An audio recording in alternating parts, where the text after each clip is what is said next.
Hello and welcome to the Journaler's Attache course.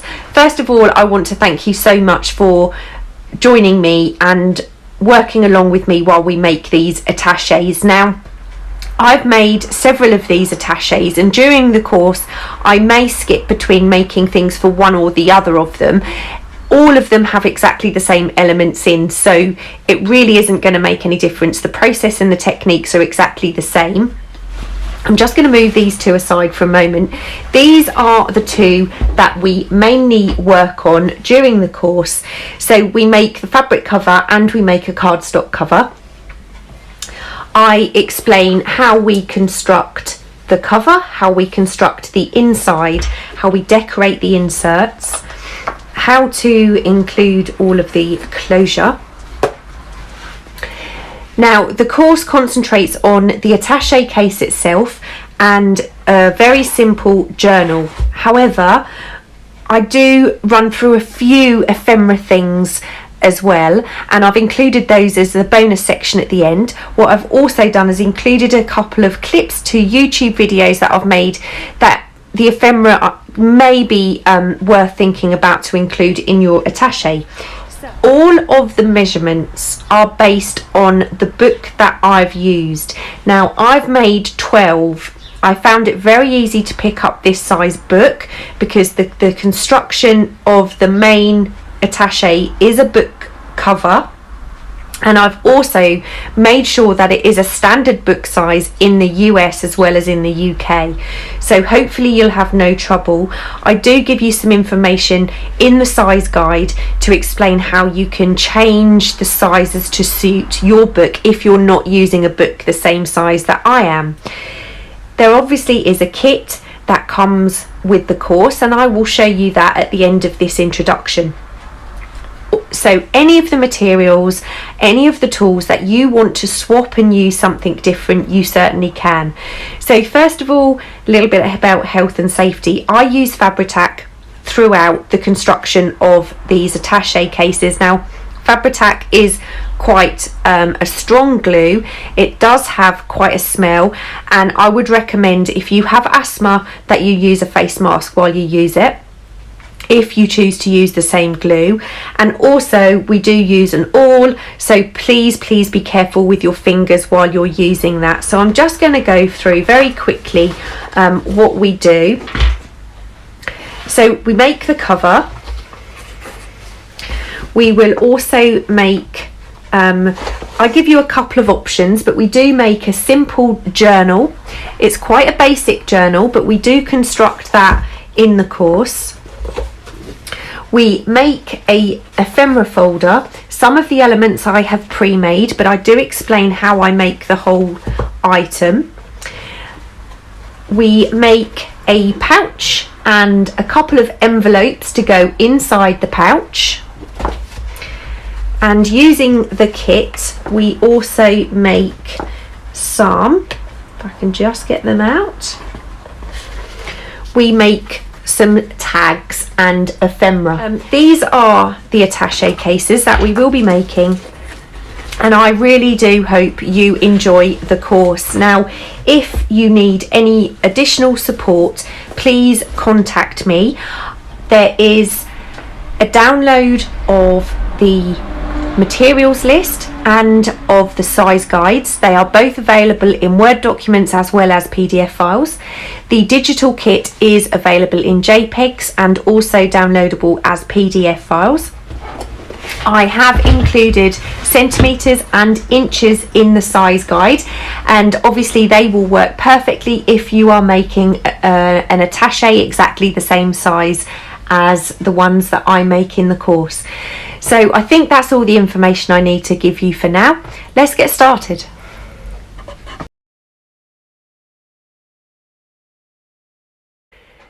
There is a kit that comes with the course. It's also going to be available in my Etsy store. It's not exclusive to the course. Now, for the insert decorations, you could use pieces of the tear pages that are included. There are 4, so that's one. There are 2 with an insect entomology theme, and then there are 2 with a floral theme. So you could choose to use the kit. I use the kit in some elements of the course, and I do not use all of the kit, but it is there if you would like to use it. This is the book cover, and I use this for the ephemera folder that I make in the bonus section. I also use the pockets in the ephemera folder, as well as some of the labels, but I use plain labels that in the course, but there are some decorated labels in the kit that would work just as well. So these two large pockets I do use. There is a tall pocket and a side pocket. This is one of the tags. You could use these for the journal rather than making pockets. You could use it in the ephemera folder. You can use it in any element that you would like to use it. And of course you can use it in anything else. There is a long pocket which could be used in the ephemera folder or again in the journal. There's 2 more tags. This is the main tag page. There are 6 tags on here. There's another tag and an envelope on this page, and this is another envelope and another tag, and then the final tag and 2 more pockets. So there are lots of options and lots of ways you can incorporate this into the course. Any of the elements that I create using book pages, you could equally use the digital kit, or if I've used the digital kit, you could use this as a template and make your own items.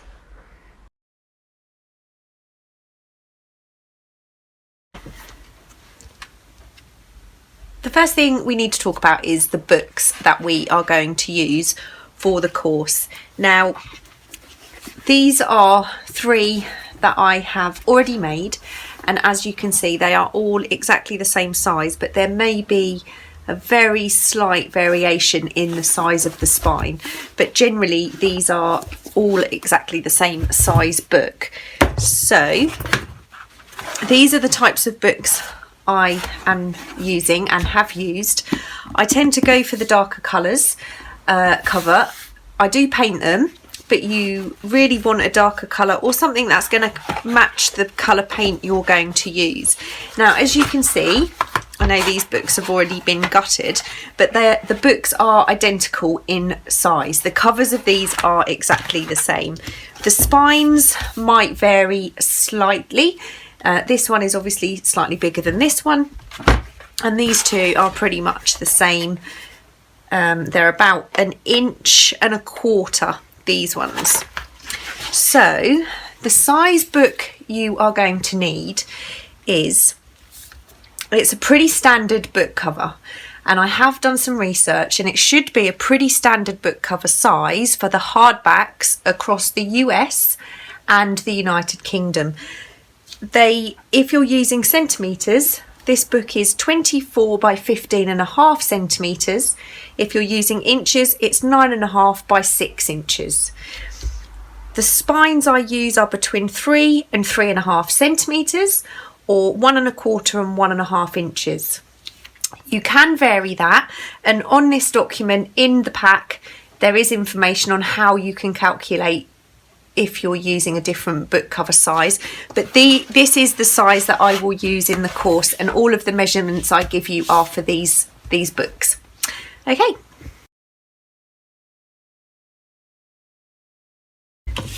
The first thing I would say is make sure your knife has a brand new blade, because the sharper the blade, the easier it is to get the book out.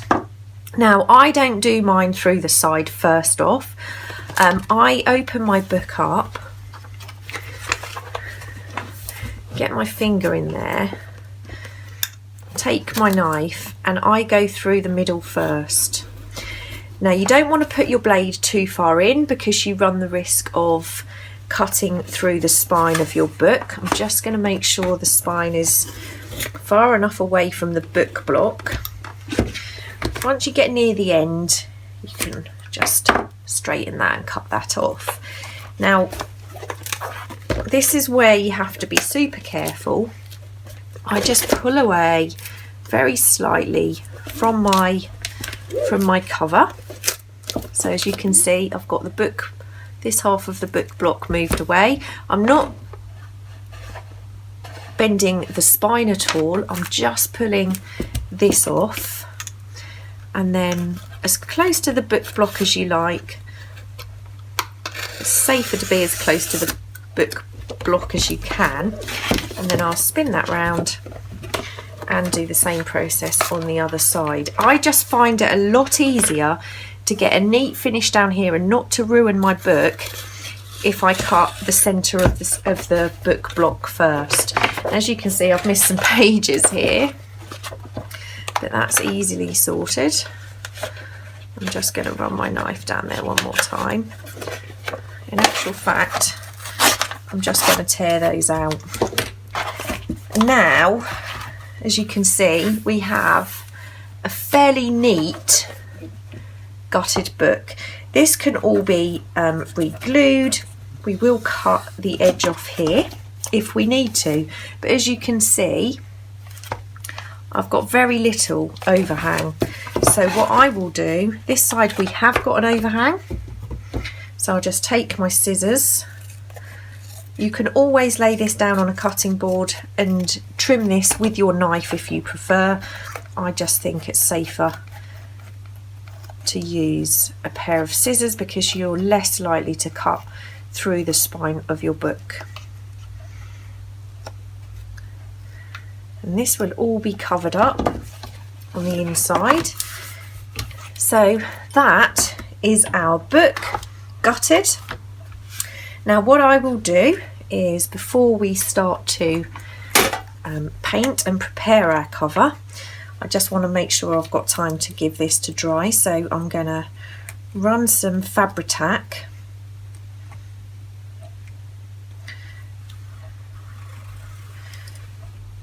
on here just to repair this part of the book. But like I said, we're going to be doing lots of work on this, so it's going to be nice and secure by the time we're done. We just want to make sure that's adhered. This side is perfect. The next step to preparing our cover before we paint is to just reinforce this spine. At the moment it's a bit of a rounded spine, it's quite flimsy. We need to just make this a little bit sturdy.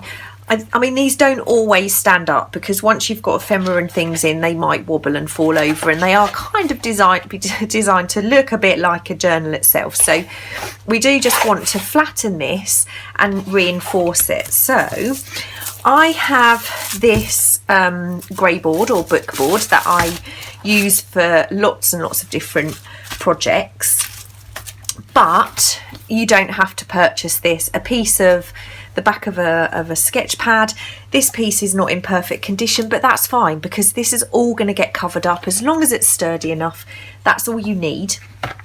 Now to do this, what we do is just measure the inside of our spine. And the handy thing about using a book is we've often got this piece of card inside, and that's the piece we need to measure. So this one in particular, this is a measurement I can't give you exactly because all of the spines are going to be slightly different. This one is just over 3 centimetres. It's about 3¼ centimetres, which is just over 1¼ inches. Now, if I just show you where you need to be careful, if you cut a piece of cardstock which is too big, you are going to have a problem with trying to close your book. This piece I've cut just a tiny bit smaller than the cardstock and it will fit. Now what I do is I use the width, not the length. I don't want a big chunky piece of cardstock sticking out of the side of my attache. So I use the width of it, and that's perfect for reinforcing this spine but not being able to be seen from the edge. So what I'm going to do is I'm going to go for 3.2 2 centimetres, which is just 1¼ inches. Okay, so 1¼ inches. I'm going to take my card and my pencil. I'm going to mark it because it's easier to do it here than it is when it's in the trimmer.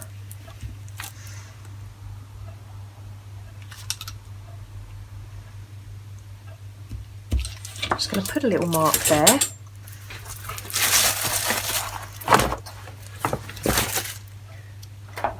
I'm going to bring my trimmer in. And this might be slightly too thick to go through this trimmer, but nope, done that.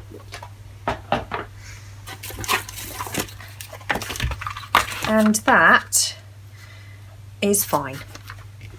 Like I said, it doesn't have to reach the edges, but we do need to make sure our book closes. So that's what we need. I'm going to grab my Fabri-Tac. You do need a really strong glue here, so I'm going to put a really good amount of glue on here. I want to make sure this is really well stuck.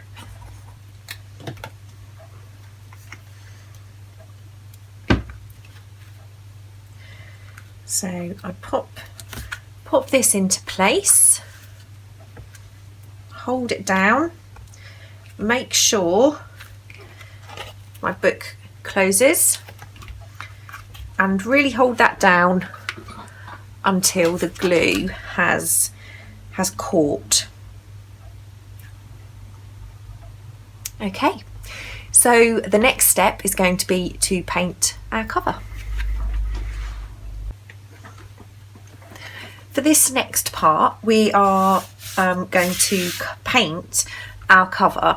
Now, I have given this plenty of time to dry, so the spine is now, the glue is now really dry, and it's okay to paint. I'm using a acrylic paint. It's a kind of middle of the range paint. It's not a cheap one and it's not the most expensive. The only difference you're going to find is how many coats you need to use. If you use a cheaper acrylic paint, you're going to need to put more than one coat on. You can obviously leave this as it is, but I like to use paint to give it a uniform kind of colour. The black paper, for example, is slightly different to the cover fabric. And once, even though we've got a lining, we might have a little piece that shows. And I do want to cover up all of these pieces. I also want to paint the spine, even though we're going to be covering that with fabric.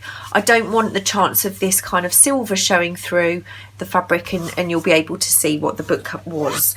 So I'm actually going to start with the outside.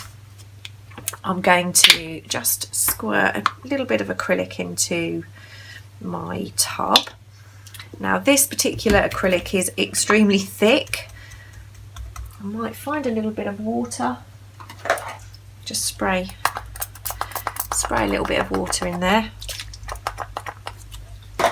It's not going to make a massive amount of difference, but it's just going to soften that slightly.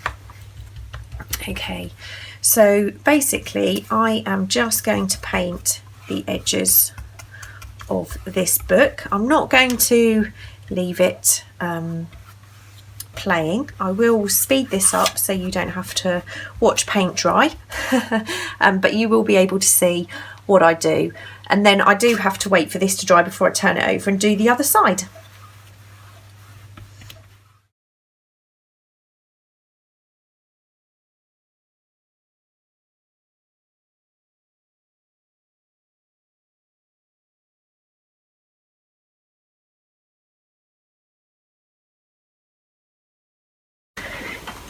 So the front is all dry. I'm now going to paint the inside, and I'm going to do the same, as in I'm going to paint all the way around the edges, and I'm going to paint the spine.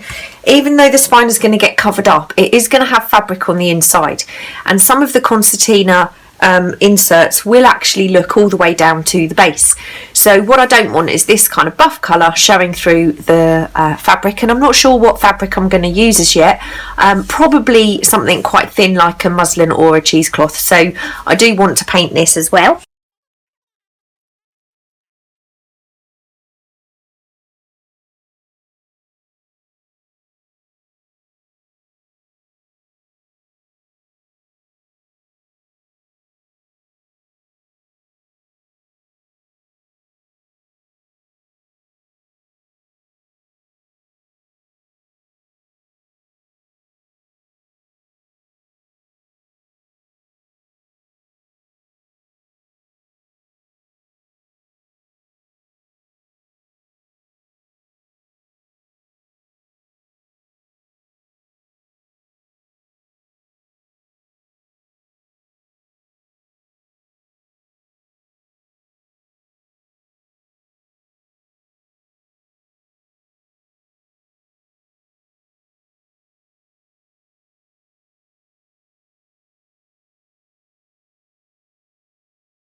Okay, so I'm now going to pop this aside to dry. This is actually a reflection. It's not white, it is actually black. It's just the reflection. So I'm going to pop this aside and now wait for the other side to dry, and we can move on to the next step.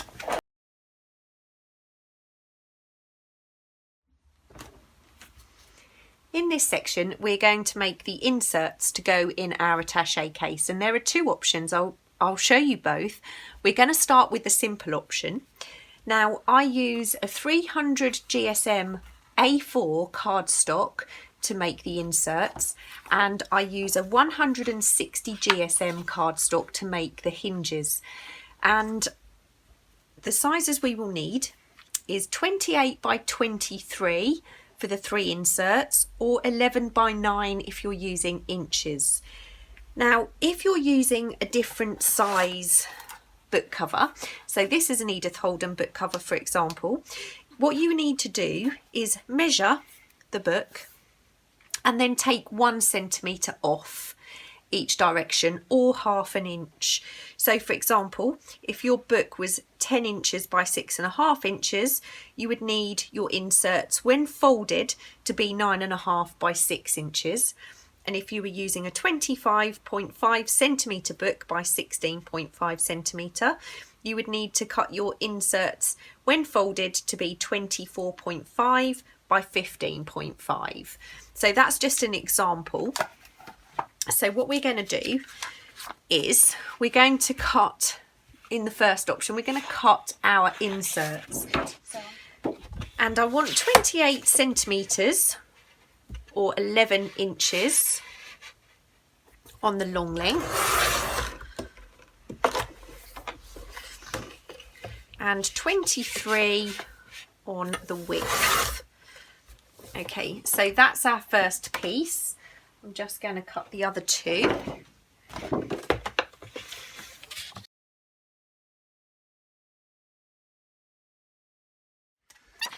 Okay, so we have all of our 3 pieces cut for the option 1, and these are 28 by 23 centimetres or 11 by 9 inches. Because this is 300 GSM cardstock, I am going to use my scoreboard. You can fold, but what I do find is it's a little bit more difficult to get a nice crease when you're using a thicker cardstock. So we need to fold these in half, and we need to go to roughly 14 centimetres, which is 5.5 inches on our scoreboard, and score. And I'm going to score all 3 of these before I fold.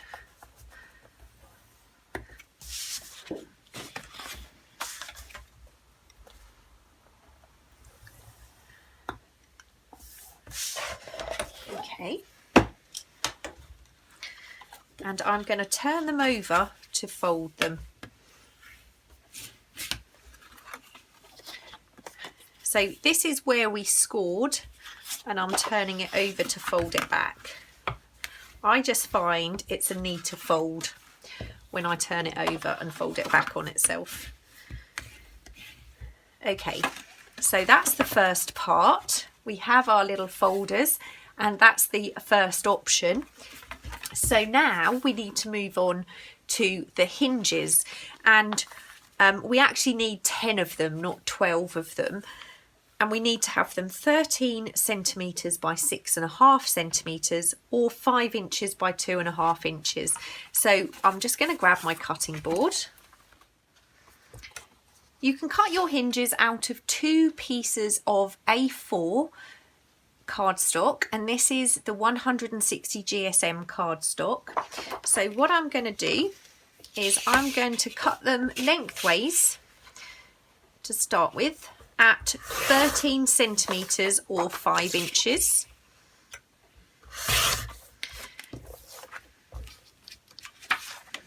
We actually need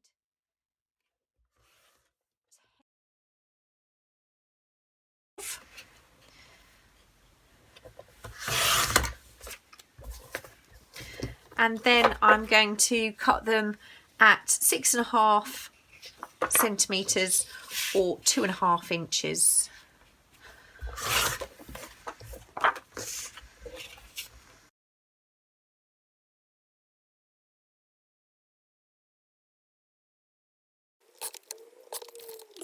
Okay.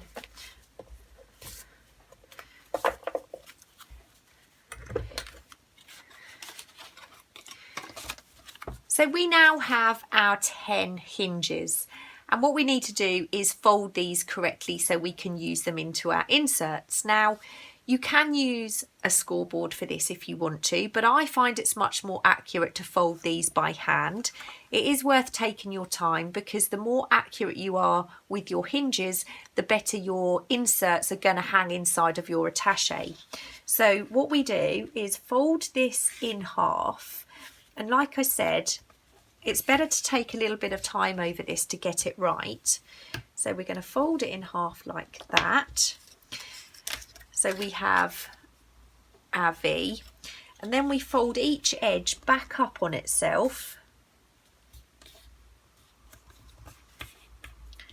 And I'm just taking my bone folder, and I'm doing this slowly because if you move it fairly quickly, you can actually move the crease.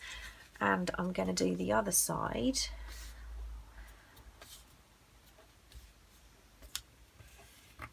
And again, just run my bone folder on that quite slowly. So we've got our little hinge. So I will make the rest of these, but what I'm going to do before I do that is just show you how I'm going to ink these. So we have our 3 folders, and we will have 10 of our hinges. I'm going to show you how I ink all of these, and then I'm going to go ahead and continue to make my hinges and ink everything. So on the folders, I'm going to use a makeup brush. You can use any blending tool you want. I'm using a makeup brush because I like the way it has a kind of soft edge on it. It's very, very quick, and there are a lot of hinges to ink. So I'm using Distress ink in Vintage Photo, and I am just very quickly going to ink around the edge of my folders like so.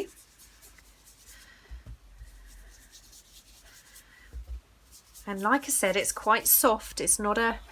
And then I'm going to ink around the inside. I'm not going to do the creases because they're going to be inside of our attache and you're not really going to see very much of them.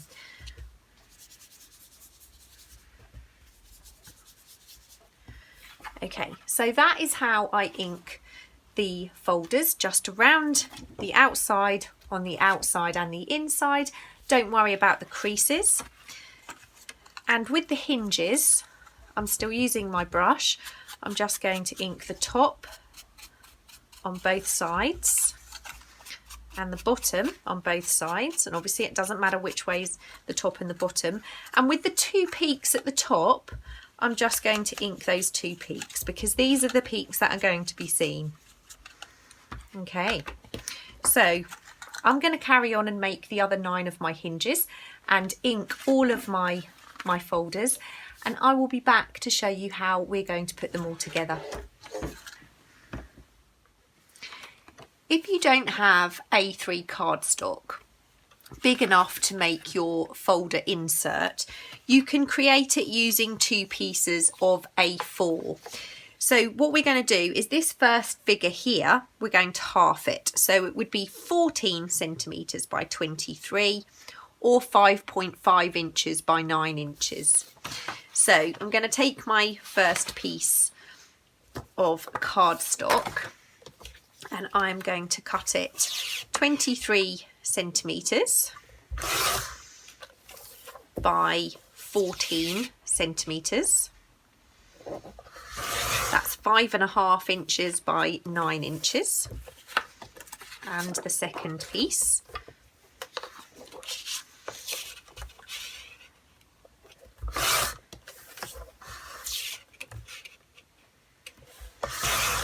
And then one of these offcuts, I'm just going to make that, I'm going to make it about 6 centimetres or 2.5 inches.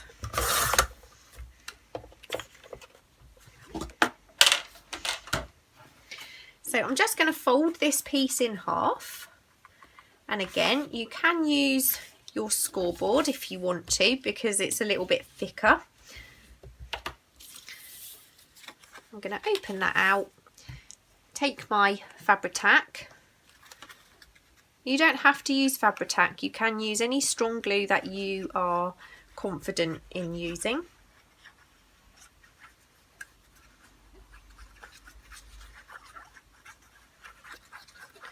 Just make sure I'm completely gluing that bracket. Pop these 2 pieces together, slide them inside there, and then just burnish that down.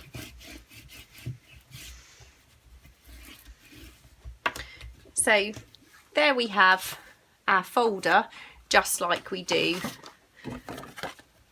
with our A3 cards. So they're exactly the same size. This was just made out of smaller pieces of cardstock.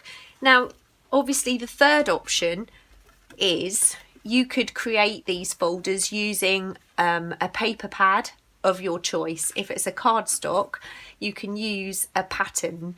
The only thing you have to be aware of when you're using a cardstock to do this, or a paper pad, is you are folding it in half. So one side of your folder is going to be upside down. And also I'm going to be decorating these mainly with either digital papers or with book pages. You can also make these out of book pages. I did make one using map paper because it's very big, but again, just be mindful that half of it is going to be upside down. So the final stage to insert is actually putting all of these together. Okay, just brought in my board because I tend to get glue everywhere when I do this. The first thing I'm going to do is take my pencil and I'm going to fold my 3 inserts in half. Okay, now this first panel here is going to be glued to the front of our book cover. So I am just going to in pencil write front on there. And then as I open these up, I'm going to number them. So this side is going to be 1, 2, 3, 4, 5. And then I'm going to turn that round and I'm going to write back. The reason I do that is so once I've put the hinges on, I keep these in order, and also I know I do not have to decorate this section or this section. I only need to decorate the numbered pages. Okay, so we have our folders. I'm going to take the front first. Now this needs 1 hinge. We're not going to hinge this section, we just need a hinge on the inside. So I'm going to take my first hinge and my Fabri-Tac glue. I'm going to glue, so we've got our hinge so it looks like this. I'm just going to glue one side of that.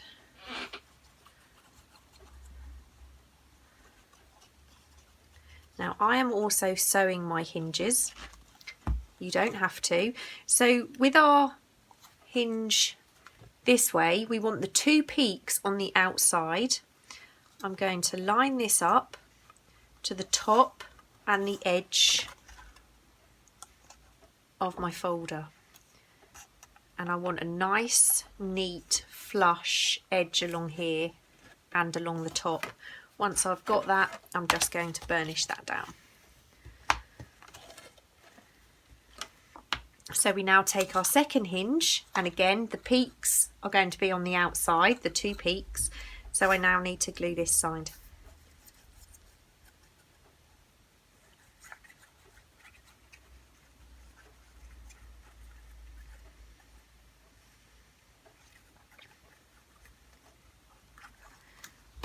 And again, I'm going to line that up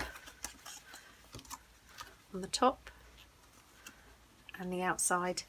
And it is worth, again, taking your time to do this so you get it nice and even.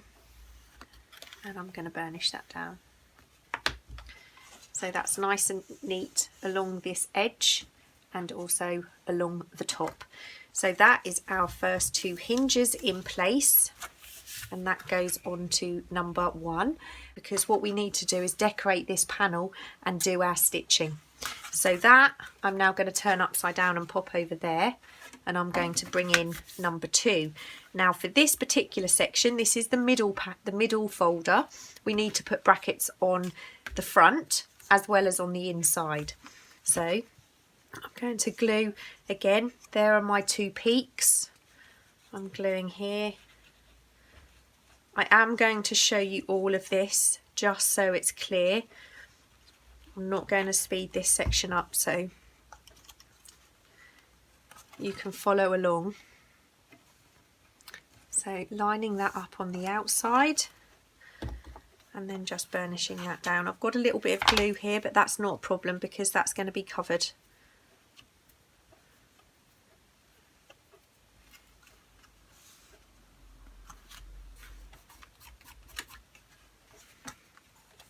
And then my second bracket, again, two peaks to the outside, so I need to glue this back piece.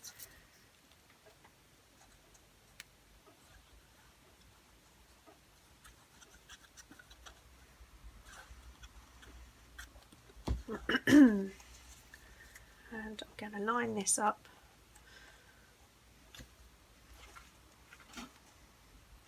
Make sure it's nice and flush.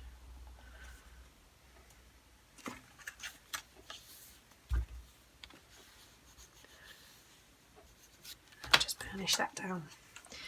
Now I'm going to open it out and I'm also putting brackets on panel number 3.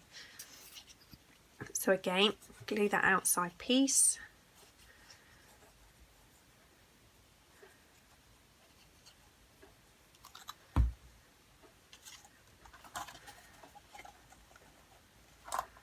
Line that up.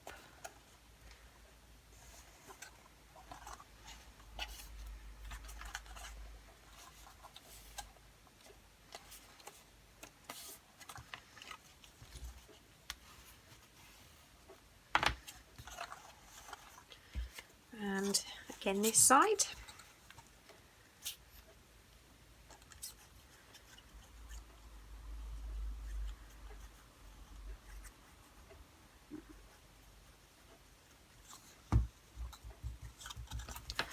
We're almost there.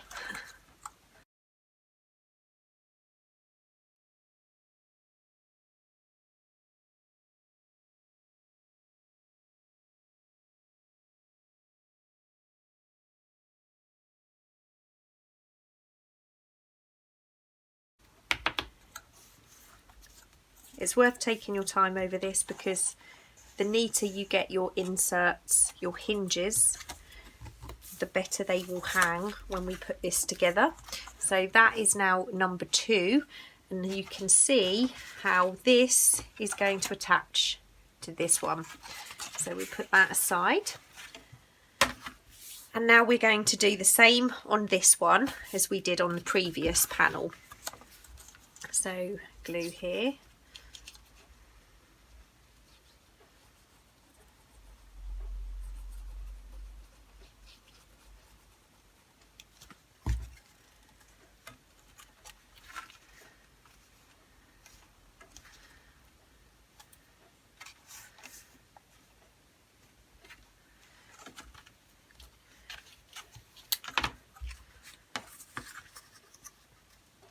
Glue here.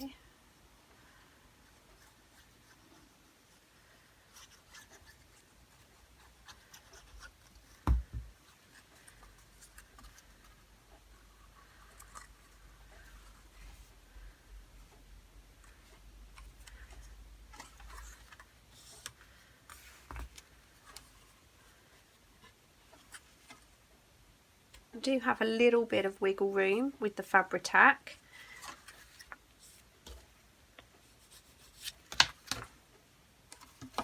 Okay, so that's the outside, and now the final two to go into place on this back piece, number 5.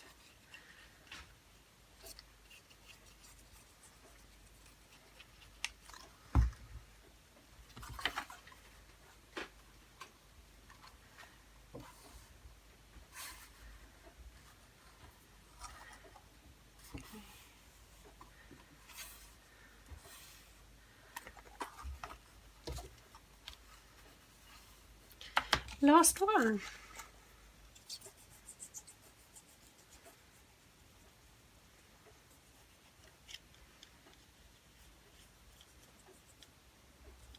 You can really see, once you get these brackets on, you can really see it starting to take shape.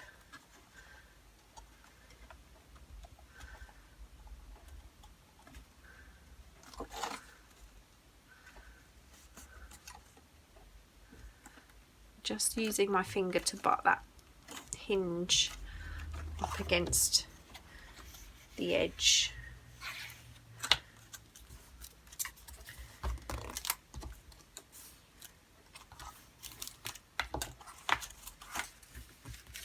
Okay, so again, you can see when they're all put together how it's starting to really come together.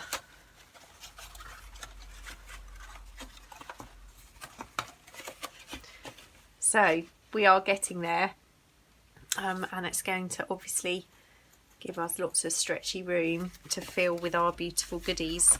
So the next step is to cut the panels for these inserts and decorate. So we will move on to the next chapter. Okay, we have our book cover all prepared, and we have our inserts with the hinges attached. What I like to do, I like this colour card, and I like to decorate this card. So if you're doing it this way and you're not using scrapbooking paper, these are the measurements for the inserts we need, or the panels to cover our inserts. So if you're using centimetres, it needs to be 22.5 by 13. If you're using inches, they need to be 8.75 by 5.25, and we need 5. So each one that we have numbered, we are going to decorate. So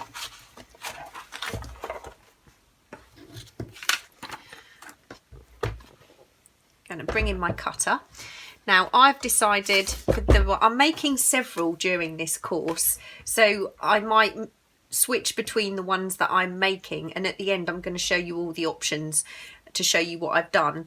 I'm going to use book pages for this one that we're doing now, because they're relatively cheap, they're very easy to get hold of, you haven't got to print.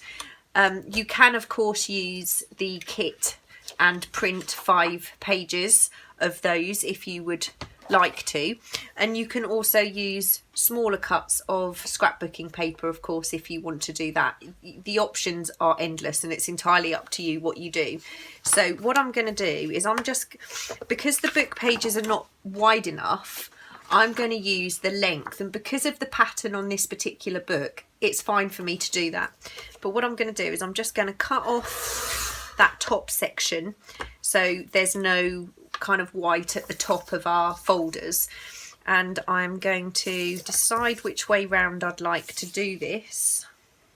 I'm just going to trim off some of the plainer pieces, and this needs to be 22.5 wide by 13, or 8.75 by 5.25. So that is our first panel. So I'm going to speed it up and carry on cutting the rest of my panels.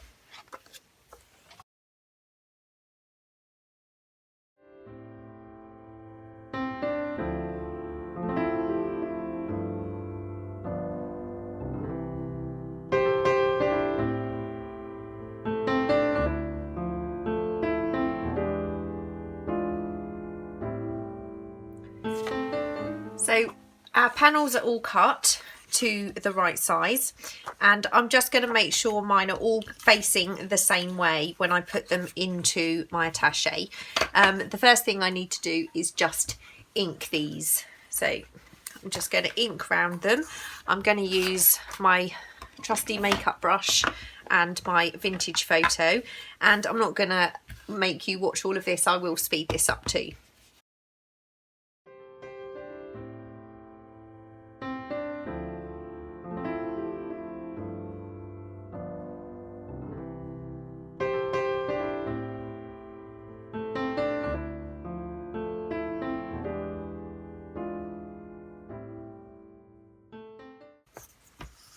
Okay, so these are all done and they are ready to add to our inserts.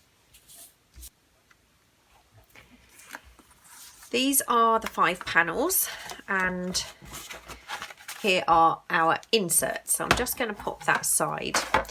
Now this is going to be glued to the front cover, so we don't need to add an insert to that. I'm just moving these aside. This is panel number 1, so we do need a pattern here. Now it's entirely up to you what order you put your book pages in or your prints in.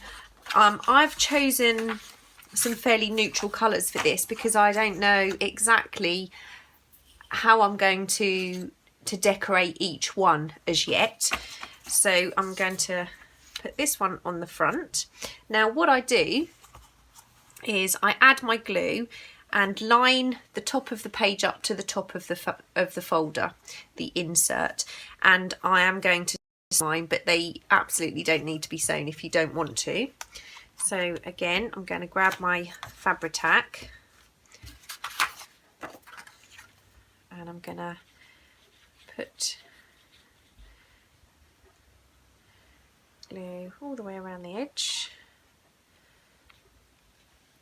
I mean, this is not going to come up against too much knocking around, so you don't have to go completely mad with your glue on this.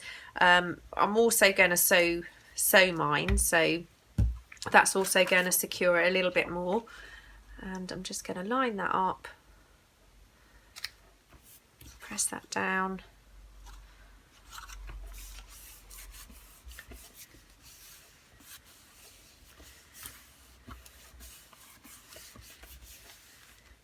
So that will be, you'll be able to see this panel when you open the attache.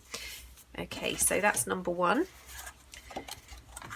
So this is number 2. I'm going to carry on gluing, and I'm just going to speed this up so you can see what I'm doing.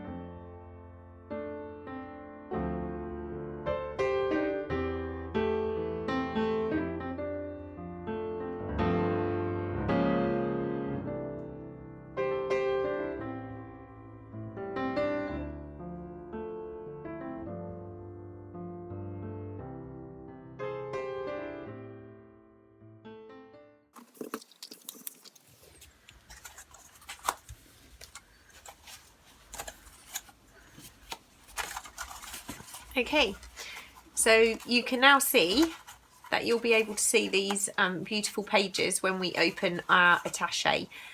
So the next step is, before we sew around the edge, is we need to make our tabs, and we need 4 tabs.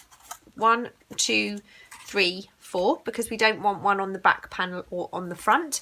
So the next thing is I'm going to get out some bits and pieces and we'll make our tabs. So for the tabs for this one, what you're going to need is, of course, you can make your tabs out of anything. You could make them out of cardstock if you wish, and you could use a tab punch, or you could cut them and use a corner rounder to sew them in. The tabs you make are entirely up to you. I'm making mine from, this is feed sack, but it's very, very similar to a thicker muslin or a lightweight calico. It's a cotton fabric that I've tea dyed, and I've torn it into a strip roughly 2 inches or 5 centimetres wide. Now I've decided on a fairly neutral pattern and colour, and this is sari silk. Of course, again, you can use any sari silk you wanted. You could use a lace trim, you could use hessian or burlap. You can choose whatever you like, but I do like the kind of layered look where we've got, you know, the sari silk on top and the calico or the feed sack underneath.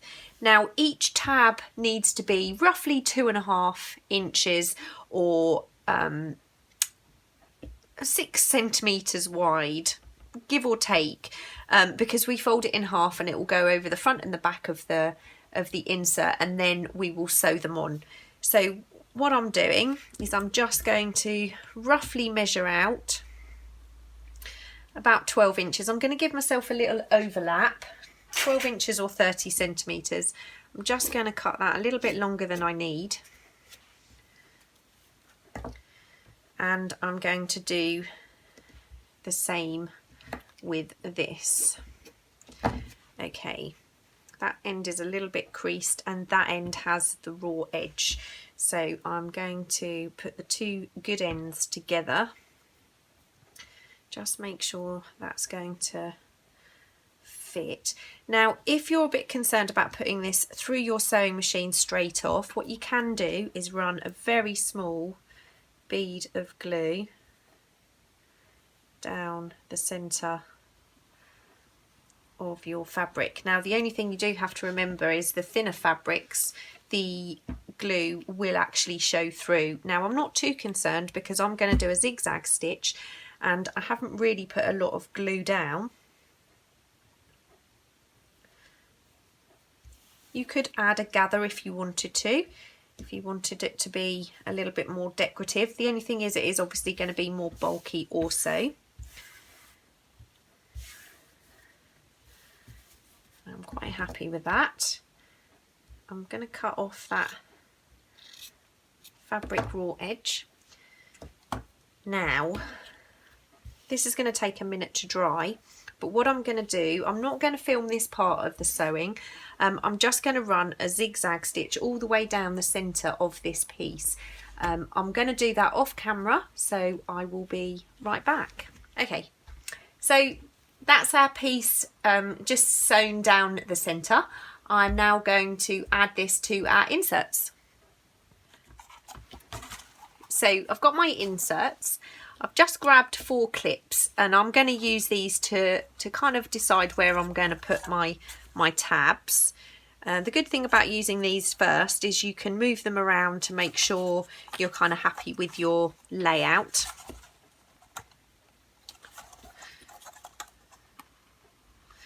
And then once you lift it up, you can have a little look and move them around if you need to. They don't have to be perfect, and some of the things that I'm going to put in are also going to have tabs, so it's possible we're going to have more tabs showing than the 4 we're making now.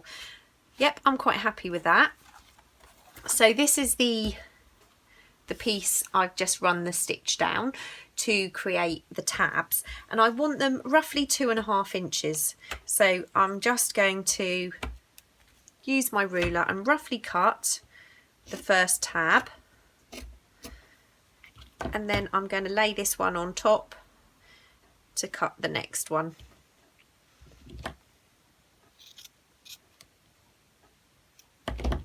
And so on.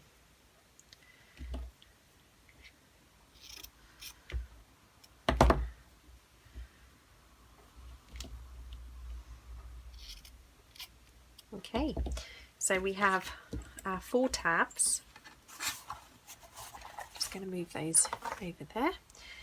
So what I'm going to do is just get rid of some of the strings and fold these in half just to put a little crease in them, and giving them a little push down should be enough to do that.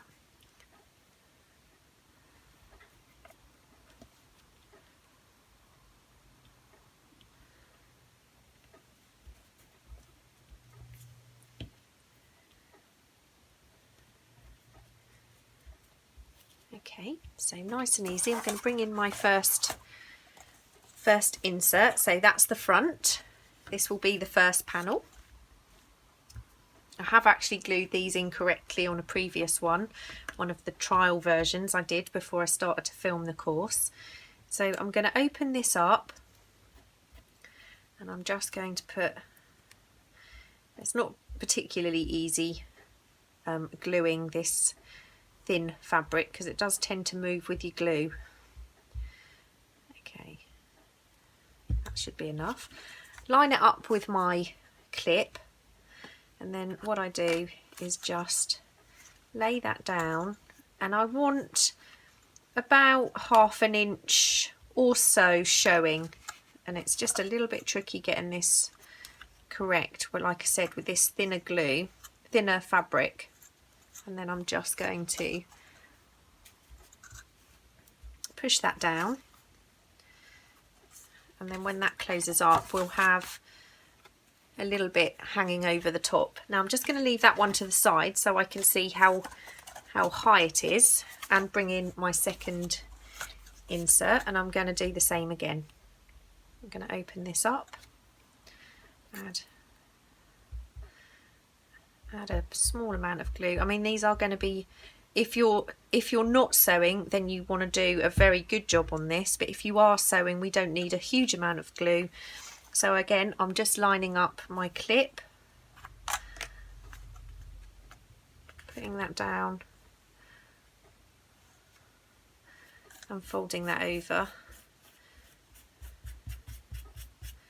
Now I've popped a little bit too much glue on there, so I might have to add something to cover that up.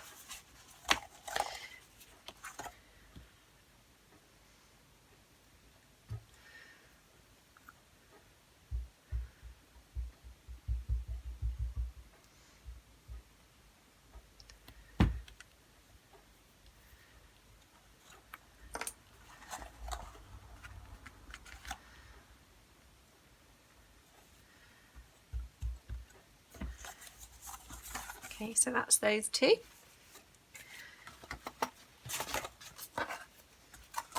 And then this will be the last one.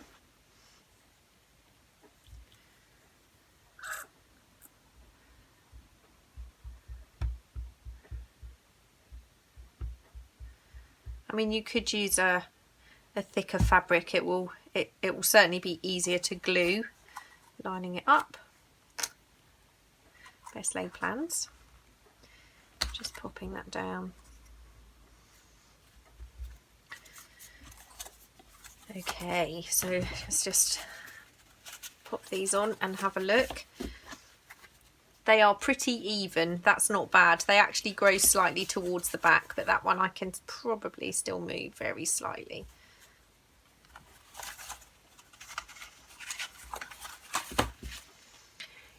Yep, that's fine. So the next step is going to be to sew around. If you're going to sew, you don't have to. So I will just give this a minute to dry and then get my sewing machine out. Okay, so we're going to start with the front one. This is the easiest one to sew because we only have one side. So this is the way up it will go. What we want to do is I'm using a zigzag stitch, but you could use a straight stitch. It really doesn't matter. We're going to start on the bottom left corner and sew up along and down, and that's going to be all we need. Nobody is going to see any stitching here, so we're not going to stitch that particular area. We just need to watch our hinges. So I'm going to turn this round, pop this into the sewing machine. Now what I'm doing is I'm lining the edge of my foot, which you can't see, you can just about see it here. I'm lining the edge of my foot up with the edge of the crease, just so it's going to be even all of the way round. So I'm going to put my foot down. I'm not going to have the volume on while I sew. This first one I will do at normal speed, and then the rest of them I will speed up.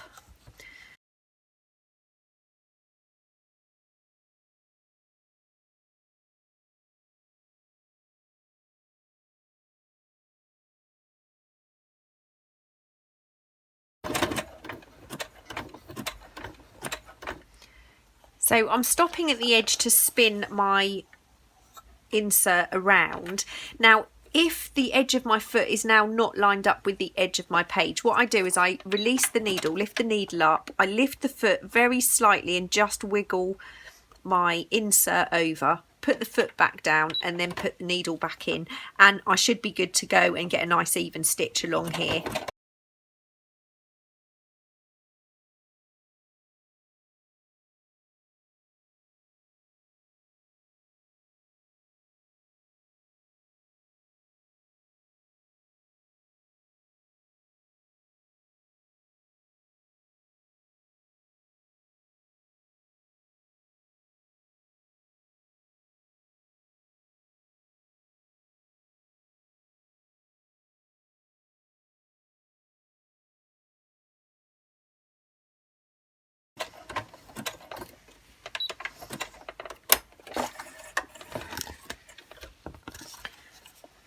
So that's our first one sewn, and you can see once you look inside you'll see that stitching, and if it opens out you'll see the stitching near the hinges also.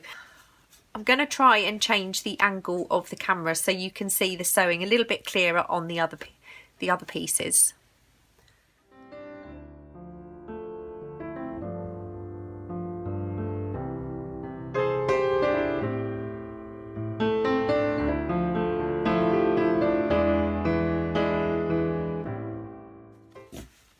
Okay, all of our pieces are now sewn, and I think it really does come to life once we've got that insert and the tabs in.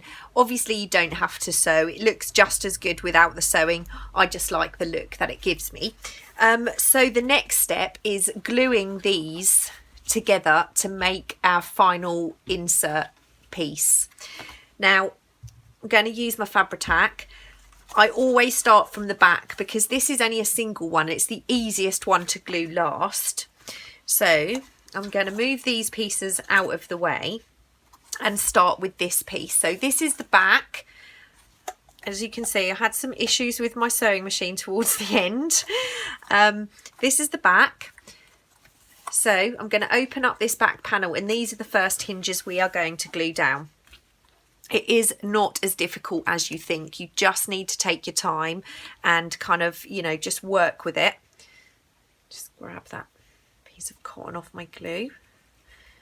So you want to make sure you are gluing fairly close to the edge and the inside, but not right up to the edge, because you'll get glue seepage and you don't want everything to stick together. You need to glue both pieces, both sides.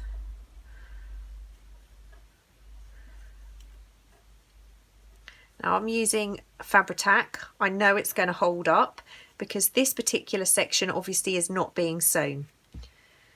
Okay, now you close your folder, lift it up and make sure it's lined.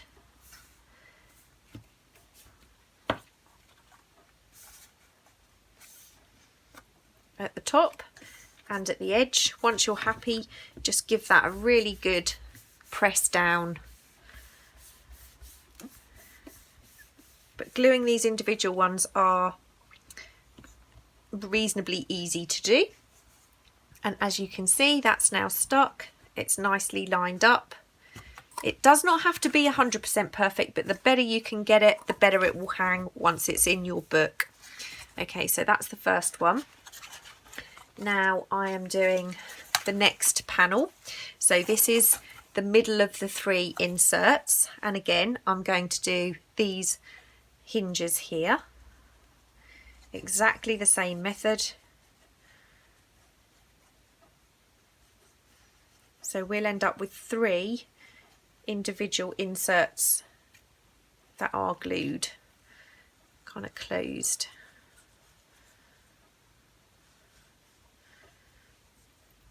When I do this off camera, I get a really nice even flow of glue, but as soon as you start to film, of course, that doesn't happen. So again, I'm going to fold this closed. Usually that is pretty accurate, just closing that up. And then give that a really good press down. Just double check, you can see that's nice and lined up.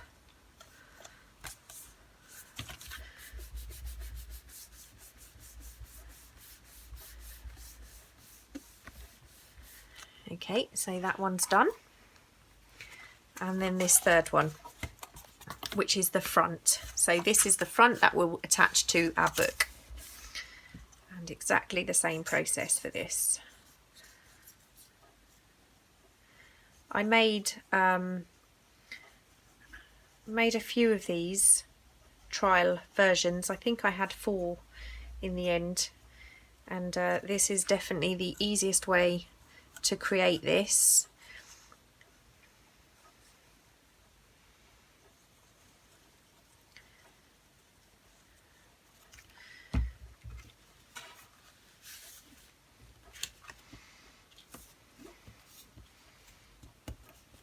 And this one, of course, is the easiest to do because there's no hinge on this side. So it's the easiest one to line up. And that's also why it's easiest to do this one last when we glue them all together. Okay, so we have our individual pieces, and now the next step is to glue these together. And again, if I hold them in order, I start with this back piece. So I'm just going to flip those over so I know how they have to sit together. I leave all my threads hanging out here.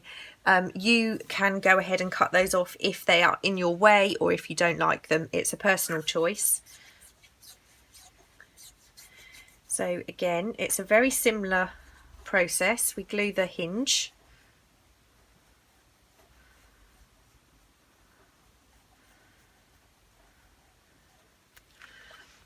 Both sides.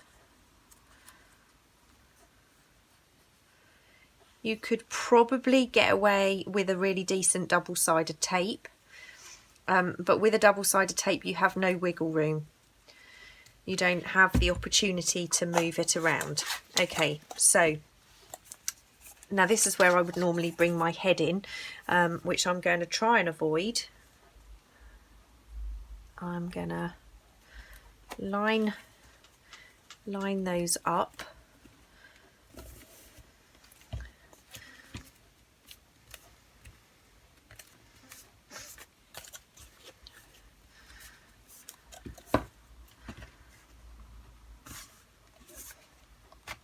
Like I said, you do have a little bit of time with the Fabri-Tac, so that's why I use this glue, and as you can see, I did need it. Once you're happy that it's lined up along your edges and at the top, then I would, take a few seconds to just hold that down before you try and glue the last one into place. But that's nicely lined up.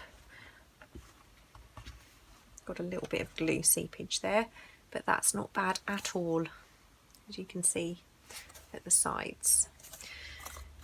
So, like I said, I'd normally have my head right over the top, but then you're not going to be able to see what I'm doing. So I'm going to just glue these last brackets, and we really are on the way to having our attache done.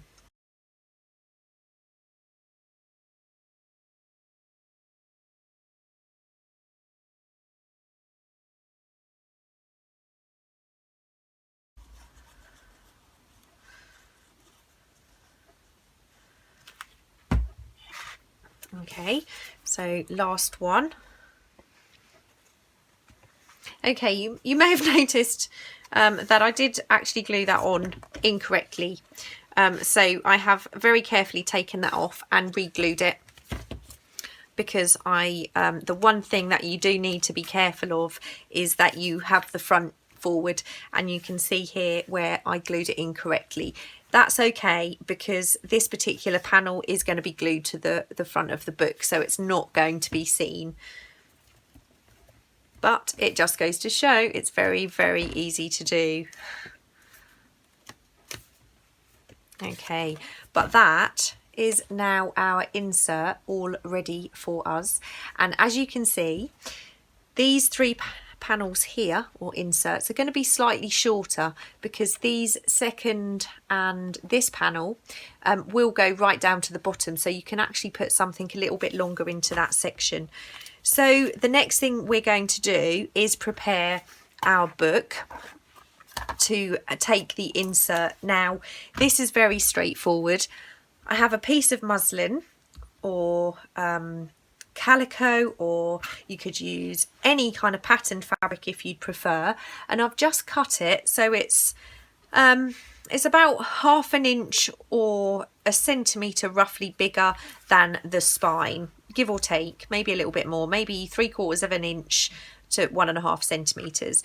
And we just need this to cover up this bit, even though we're not really going to see it. I just like to have a piece of fabric covering that, so I'm going to just take my scissors and roughly cut this to length.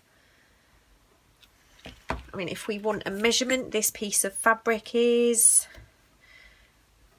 almost it's 7 centimetres, which is about 3/4 inches. So I'm going to turn my book sideways. I'm going to grab a bone folder. Now I'm going to run my glue to the edge of the spine and across the spine,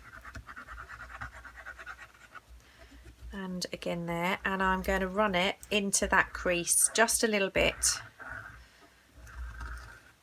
and then just a small amount onto the cover.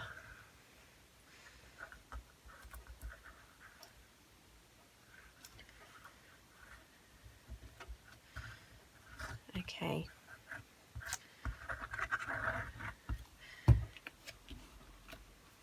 Now I'm just gonna lay this down, and I'm just going to use my bone folder to get into that crease.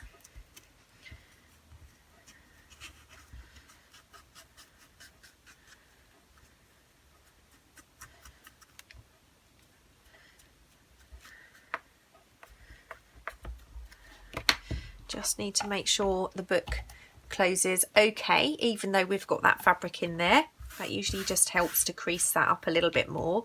And now I'm going to just trim this off. I'm going to leave just a fraction of this fabric showing.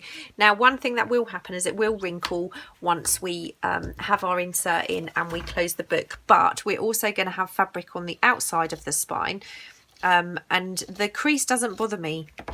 If I can show you one.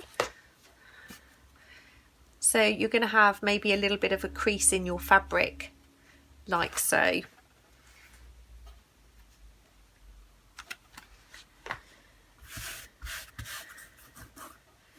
Okay, so this is now ready to take our insert. Now I start with the back. I'm just going to move this around, and it's going to be a case of you need to lay it however it's most comfortable for you to glue. Now I'm going to glue again quite generously on here, because this is going to take the weight of whatever we put in our attache.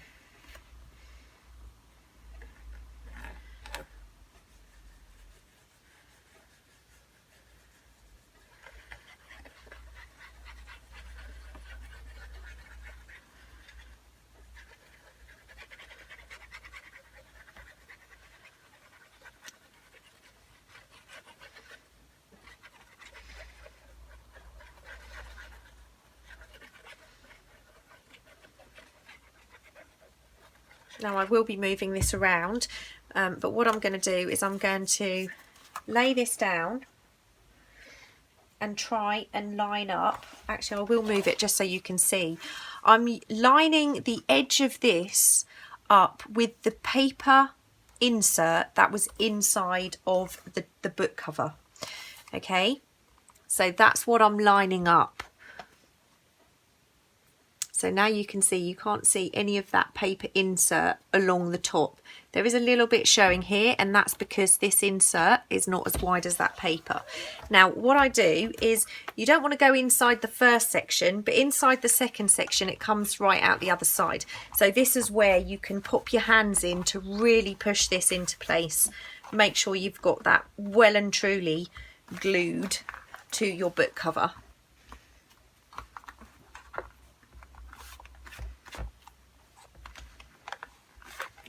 And then you can also run your finger along the hinge. Okay, but it really is starting to take shape now, and you can see I've left an even amount at either side, and using that paper as a guide is a good start. Now, next one. This one is slightly more tricky, obviously, but this is the final stage. So I'm now going to glue the front.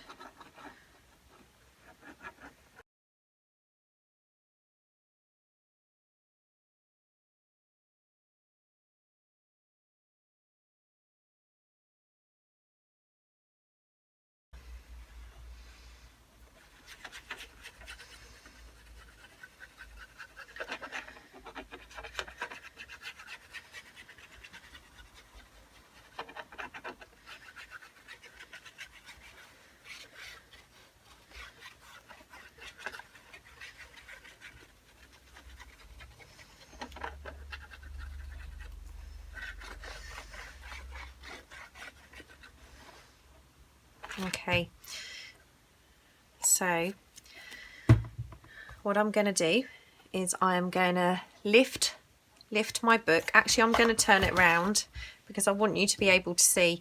Lift my book, and I'm looking at the paper edge, and I am just lining this up with the edge of that paper.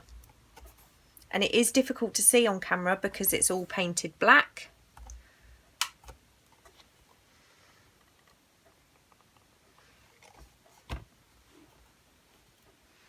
I'm just checking before I really push that down that I've got that lined up fairly evenly. And again, what I'm going to do is open that second panel that goes all the way down and use that to really push down everything into place.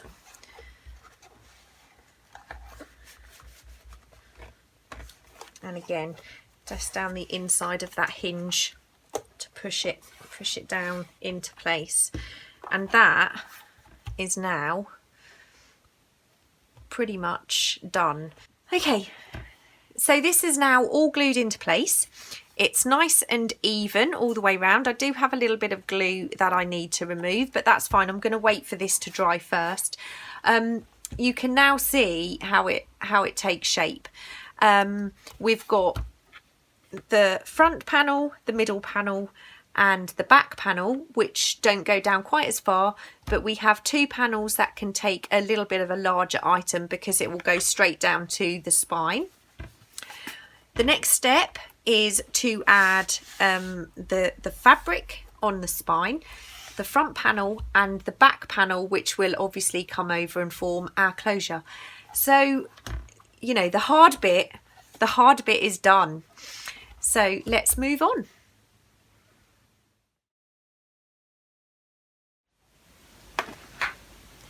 So we have two of our attaches ready to cover. Now I'm going to do two versions of this. One, I'm going to do a fabric covering, and the other I'm going to do a cardstock covering. So the first thing to do to prepare these is to just cut the strip of fabric for the spine. Now I'm going to pop that there. We need to cut a piece approximately 25 centimeters or 10 inches long and about 3 inches wide. It doesn't need to be very wide because a lot of it's going to get covered up. So I'm going to grab a piece of the fabric I've chosen. This is a calico, so it's a fairly thick fabric. It's a cotton weave, but it's not as thick as a piece of canvas. Now what I'm going to do is just tear off my raw edge. I'm going to use my ruler, just line up about 8 centimeters or 3 inches. I'm going to make a little cut and then just tear that off, and I'm going to do the same again because I am doing 2 covers. Okay, we will trim off any excess at the end. So we now have these 2 pieces, so I'm just going to trim off these straight edges, grab my glue, and then we will glue them on. So I've just tidied up these 2 pieces. They're now approximately 3 inches or 8 centimeters by 10 inches or 25 centimeters. I'm just going to pop one on and show you what I'm going to do. So I'm just going to turn the book on its end like so, and I'm going to use my Fabri-Tac glue. I don't want to put this on, I don't want to put it on too thickly because I do want to, I don't want the glue to show through too much.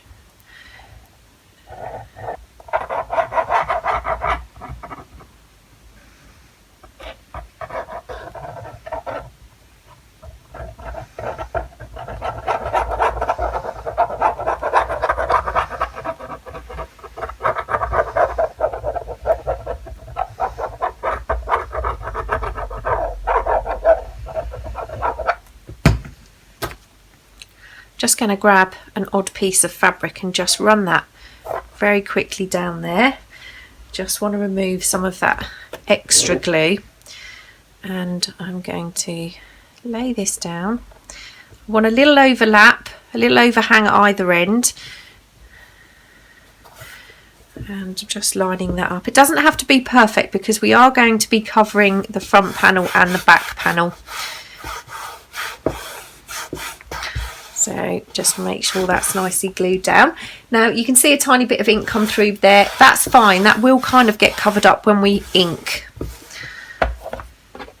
And obviously if you're using a patterned fabric,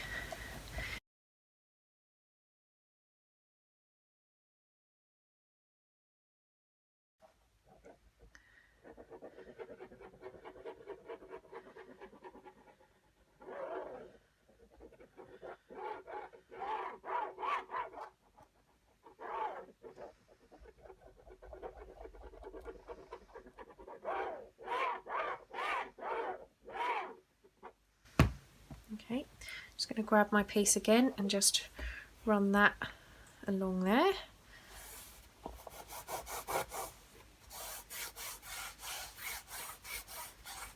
You could use a plastic spatula. I just had the piece of scrap fabric to hand. And then this side, same thing.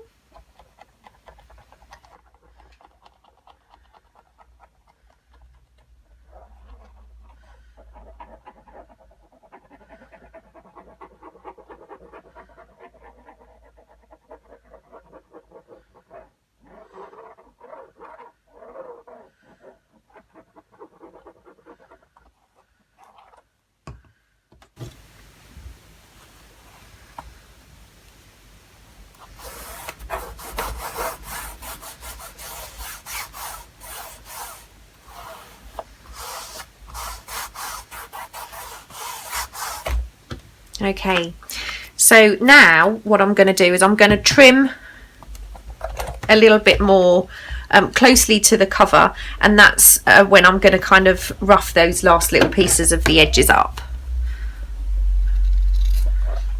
I just find it easier to do this rather than cut a piece exactly to size and then try and line it up exactly. And because we're going to make the edges a little bit distressed like so, it's just as easy to cut the fabric after we've glued it in place. I'm just trying to do this in the easiest way possible, and I always find it difficult to line up fabric if I cut it to size first. There we go, so you can see we've got the frayed edge and it's nicely close to the edge of the book frame. So I'm going to do the other side. Just leaving about 1/4 of an inch or 1/2 centimetre overlap. And then I'm going to do the same, just fray that edge.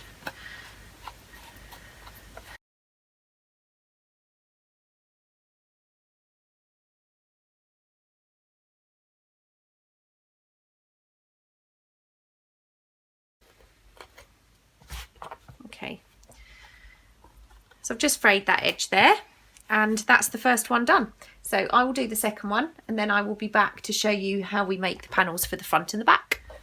Okay, so you can see where the fabric on the inside and the outside meet.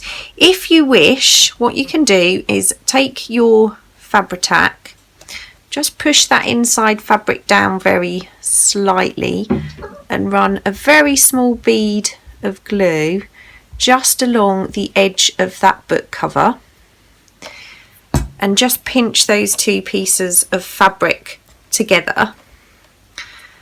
And if you want it to, that would give you a much neater edge and finish. The next step is the front and the back panels of our attache. So like I said, I'm going to do one in fabric and I'm going to do one in cardstock. They both do involve fabric. So the front panel in centimetres needs to be 23 centimetres wide by 14 centimetres high, or 9 inches wide by 5.5 inches high. So what you need to be mindful of is what's going to show. There is going to be a flap that comes over the top.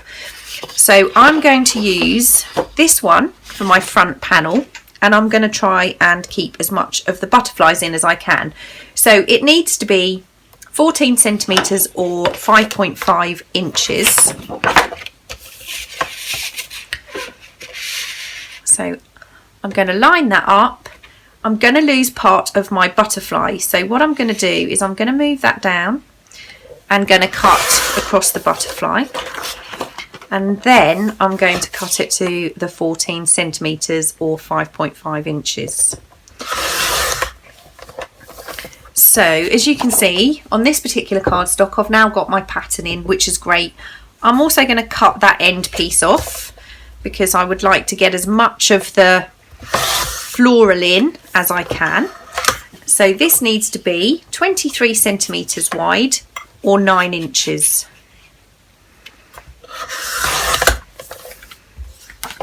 So that's our front panel cut, and you can see that will fit on here. It looks slightly small at the moment because we're going to have fabric border which we're going to sew behind.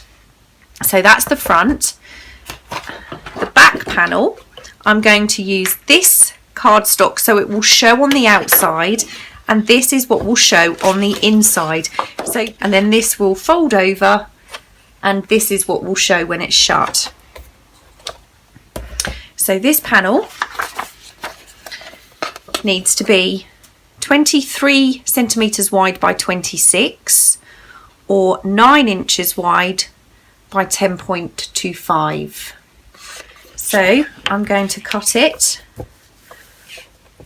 23 centimetres wide. And as you can see, that will be the width of the attache, and we want it 26 high or 20.5 inches.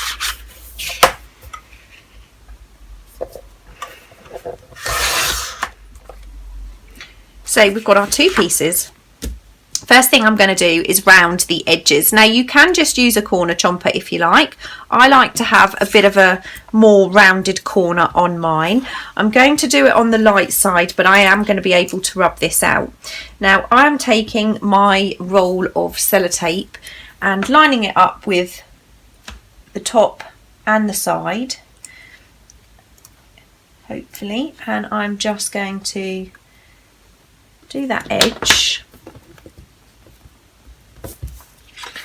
You can see the edge there. Now I'm going to take my scissors and cut that edge.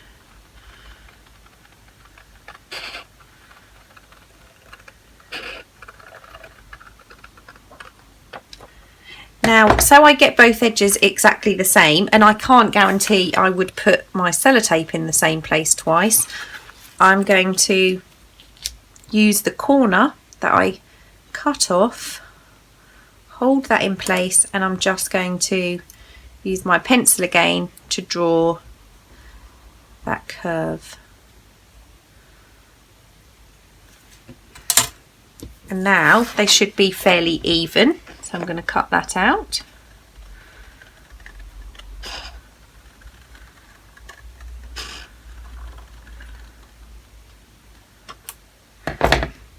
Okay. So they are now both the same.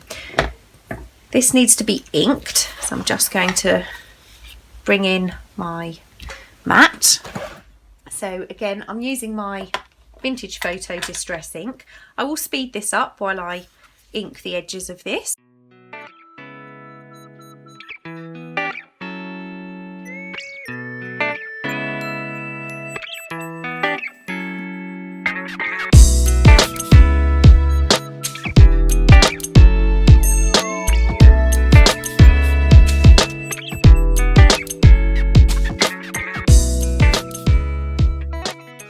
Now what we need to do is, before we add the fabric to this, we need to do our scoring. So I'm just going to grab my scoreboard and put this in place, and I will show you the measurements for the scoring. Now I'm putting the base of the panel against the left hand edge of my scoreboard. We need to score between 15 and 20.5 centimetres, or between 6 and 8 inches. We need roughly 2 inches of score marks. So 1, 2, 3, 4, 5, 6. So I'm going to pop my first score line in, and then I'm going to do a score line every 1/4 of an inch. So every 1/4 of an inch for 2 inches.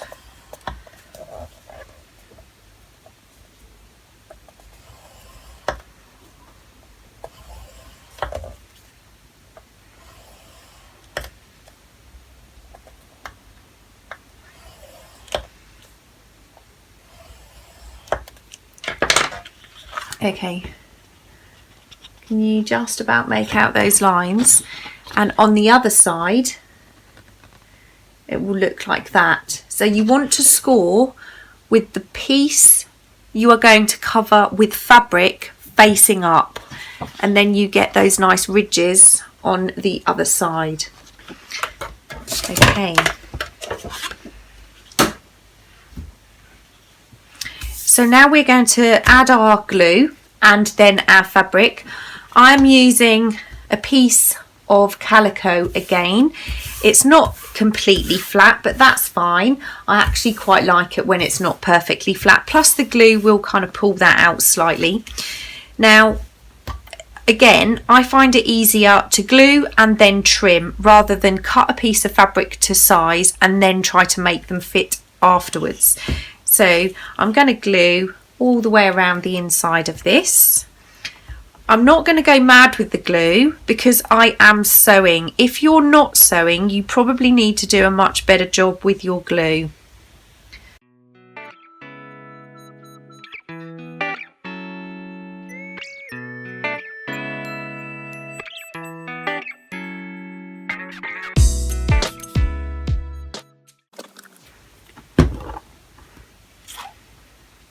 So I'm going to take my fabric,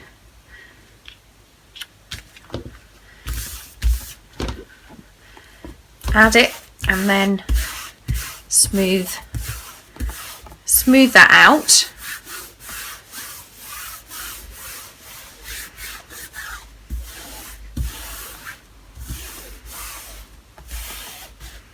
I want to make sure that's nicely glued down,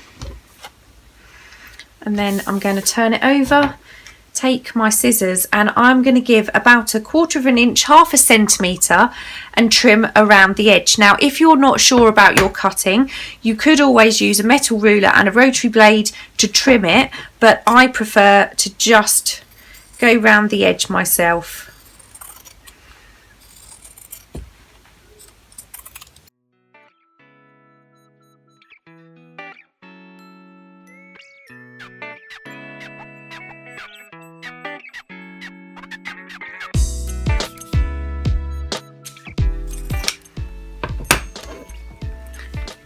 Now I've probably left a little bit more than we need, but the next step of course is to go round and fray those edges.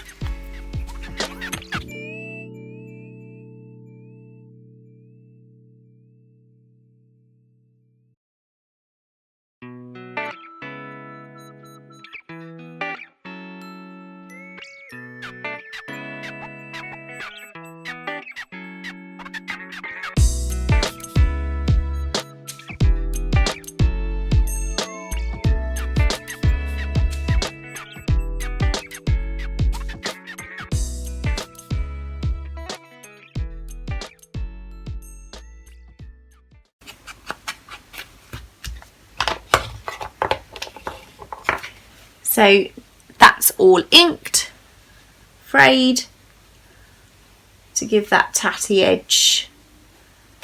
And this piece is almost ready to sew. We're going to do the same with this panel.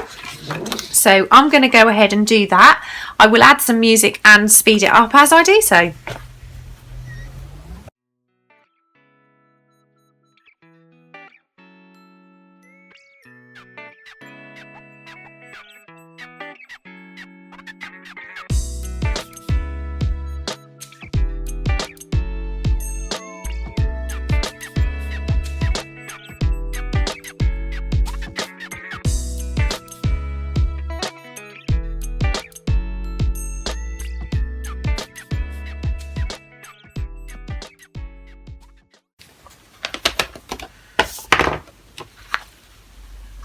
So that's the next piece done. This is the front panel. So both of our panels are cut, backed and inked. We've frayed the edges. So with the completed covers and folios, you can see where I have sewn. So I'm going to sew all the way around the outside of the front panel, and I'm also going to sew around the outside of the back panel, but I've also got a row of stitching on the back that matches the front. So I'm going to show you how I worked out where I wanted to sew. I'm going to take my ruler and my pencil. What I do is turn the back panel over so the fabric is showing, take my front panel, and I'm just lining the edge of the cardstock up with the edge of the fabric. And then I'm going to take my pencil and put a pencil mark roughly where the top of the cardstock is. And I'm just going to move that down a little bit. And I'm going to pop in another line. So I've now got two. I'm going to turn it round. Use my ruler to join those two lines up. Just making sure it looks even. And then I'm going to draw a pencil line. So when I sew, I'm going to sew this side up and I'm going to use that pencil line and do my zigzag stitch just inside it. Now it's all good because this is all going to be glued down to our cover. We won't see that pencil line. If I show you just what I mean, this is going to be glued in approximately this position, and as you can see, you won't be able to see that pencil line. It's just going to be slightly underneath that, but you will be able to see the row of stitching along here. Okay, so sewing part 1, I've got my machine set to a zigzag stitch, and the first thing I'm going to do is this line on the inside of the pencil line we made. So I'm lining the edge of my foot up with that pencil line. I'm going to pop the foot down, and I'm just going to sew this line first. While I'm sewing, the machine is really loud, so I will turn the volume off.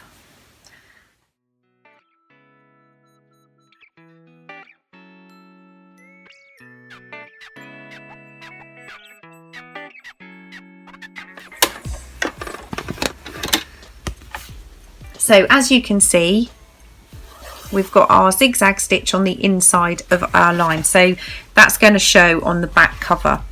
Now I want to turn it over to do the rest of the stitching, and I'm just going to stitch all the way around the edge.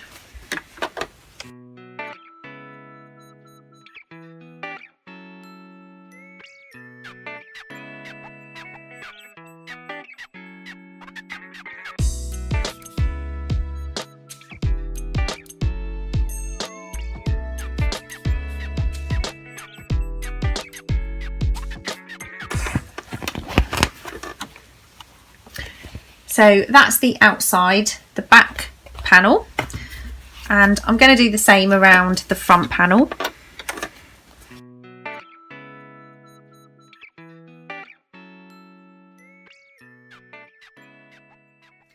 Okay, I've brought the camera a little bit closer for this section. What we now need to do is fit our closure. Now, the top I use an eyelet, and the bottom I use a brad, and I will show you what I've done. So I've used my 1-inch disc cutter punch, and I've cut a disc of 300 GSM cardstock and a piece of the scrapbooking paper, glued those together and inked them, and they are quite sturdy. This one, which is going to go on the inside, doesn't need to be quite so sturdy, so this is just 160 GSM with a piece of the cardstock. The reason I keep this one thinner is because the eyelet has quite a lot to go through, and I've found it just makes this, it's just okay, that thickness. Now we need to make the disc for the front panel. So I've got a piece of the cardstock that was left. I kind of want to go for a pink, so I'm going to chomp a piece of this cardstock also. I'm going to give that an ink.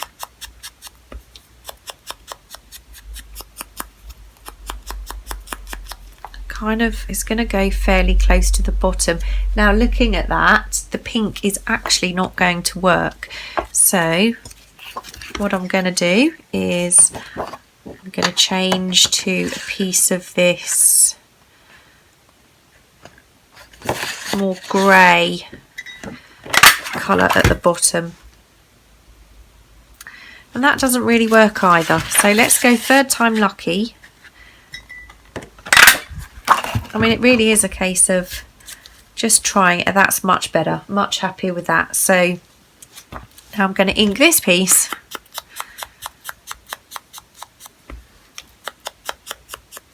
Making sure you get those edges. Now again, this is the 300 GSM cardstock. I'm going to glue my disc.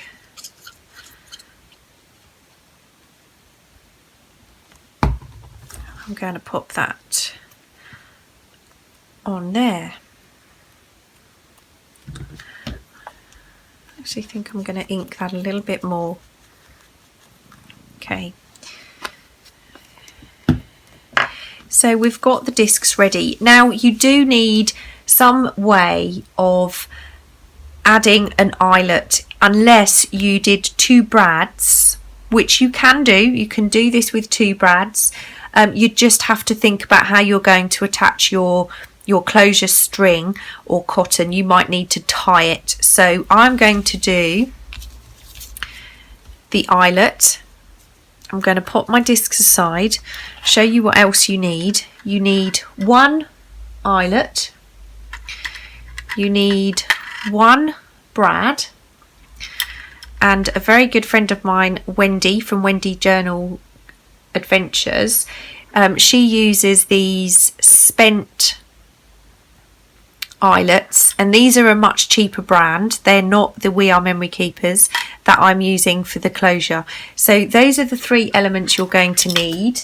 You will also need an awl, and you will also need, like I said, I'm using a crocodile, but you will need some method to make your hole and set your eyelet. So I'm going to grab my pencil, and I have a ruler which gives me the centre, and I'm going to start with the back panel, and this is my flap. I'm going to line this up to find my centre, and it's about 11.5 centimetres either side. Mine is only in centimetres, so I can't give you the inches, but you basically need to find the centre. So I've got it centred. I'm just going to put a little pencil mark about there, which is, like I said, about 3/4 of an inch, a centimetre and a half up from the flap. So that's our first pencil line. And the second one, I'm going to turn this upside down. Again, find the centre, which is going to be roughly, on my centre ruler, 11.5 centimetres. This time I'm coming up a little bit higher, but not too much, probably maybe 2 centimetres or so, about an inch-ish. And I'm going to put a little mark there, like so. So I'm going to put a hole in the back panel, and I'm using my 3/16 hole, and going to get that as centered as I can and punch my hole. Now what I do tend to need to do is turn this over and just trim some of that fabric off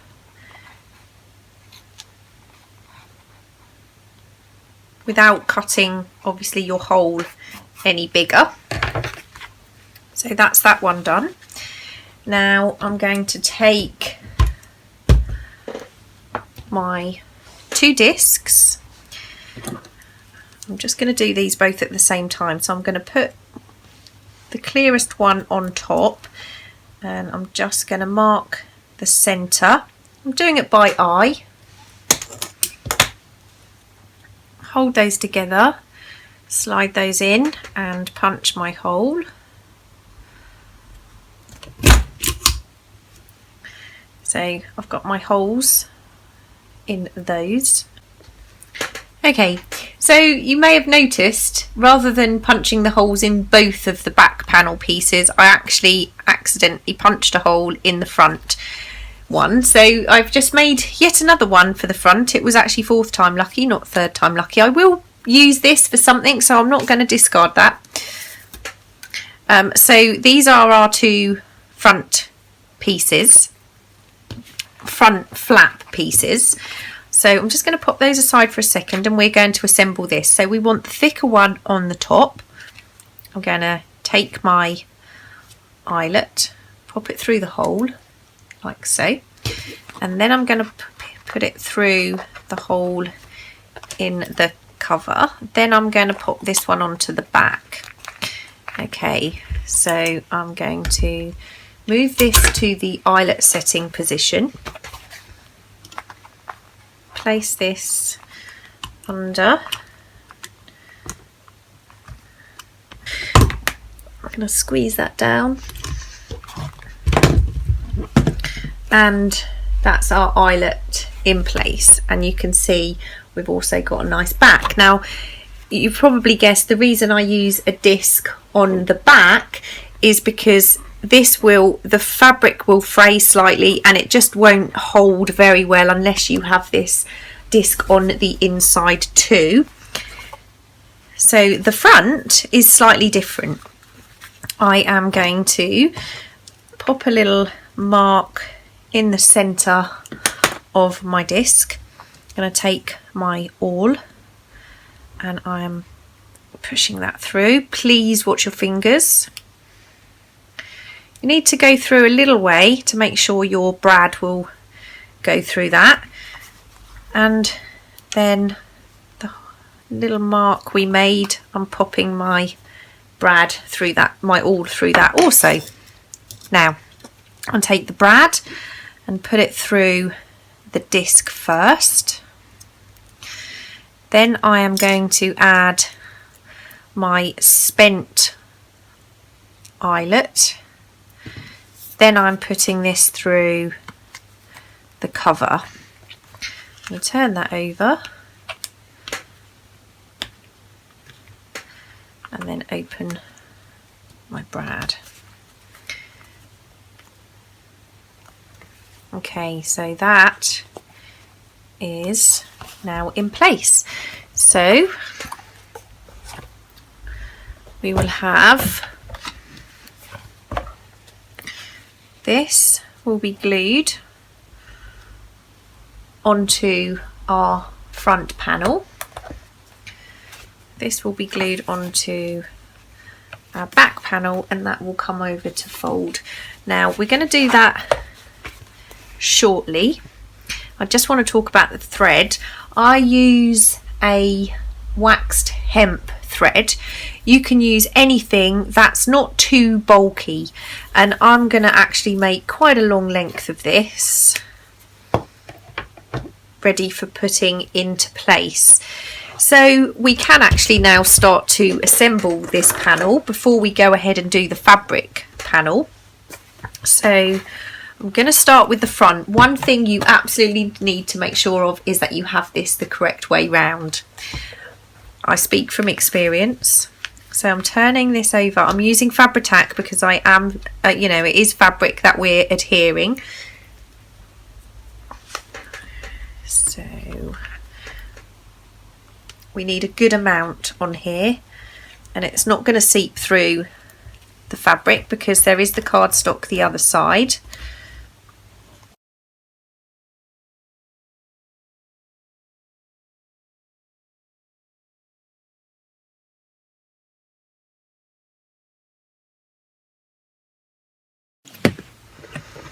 We really don't want this to fall off. Okay.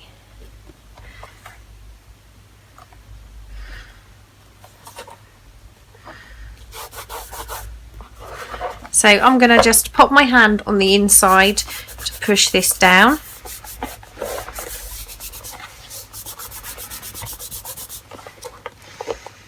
I'm also going to take my bone folder just to push down behind the closure.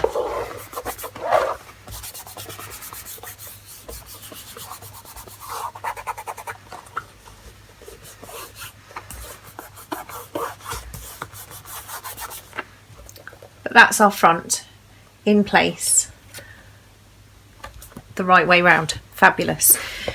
So now I'm just going to line up the back and see roughly how far above the stitching I need to glue. In actual fact, what I'm going to do is I'm going to glue the book cover and just the stitched area of this piece. Okay, so I'm just going to run some glue along here first.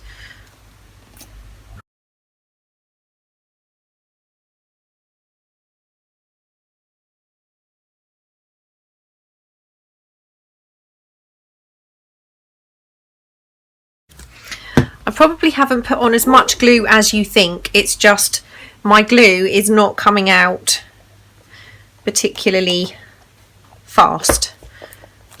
Okay.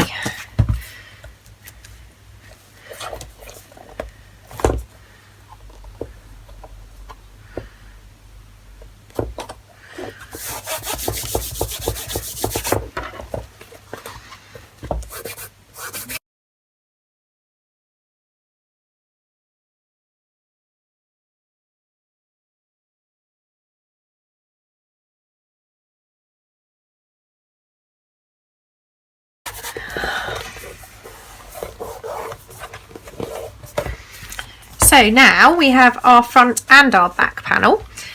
What I'm going to do is I'm taking the wax thread, fold that in half. I'm going to poke the loop from inside to out. You could use sari silk ribbon, you could use a lace, there's lots of things you can use, but you have to bear in mind it's got to loop round your closure, and that will go around there. So that is our front and back panels all done and attached. Okay, so for this very last part of this chapter, I'm just going to show you how to do the fabric. I'm only going to show you the elements that are not the same as the previous part of this chapter. So it really doesn't matter what cardstock you use. I've just picked 2 random pieces that maybe have had something cut off. I've cut them exactly the same as I did for the cardstock cover, and I have scored the top. So both of these are going to get covered up. It really doesn't matter which bit you use. This is going to be the front because that's the way our attache will close, and I still do the score lines because it does help the cardstock and the fabric to fold. This is going to be the front panel. So I'm going to show you how I do each step. What I am going to do is probably speed it up very slightly and add some, I'm very sorry to say, some more stock music, which you feel free to turn off, of course. I'm not going to be talking during this part of it. I'm just going to be showing you what I do, and I'm going to stop before I sew.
The front and the back panels are ready for the sewing.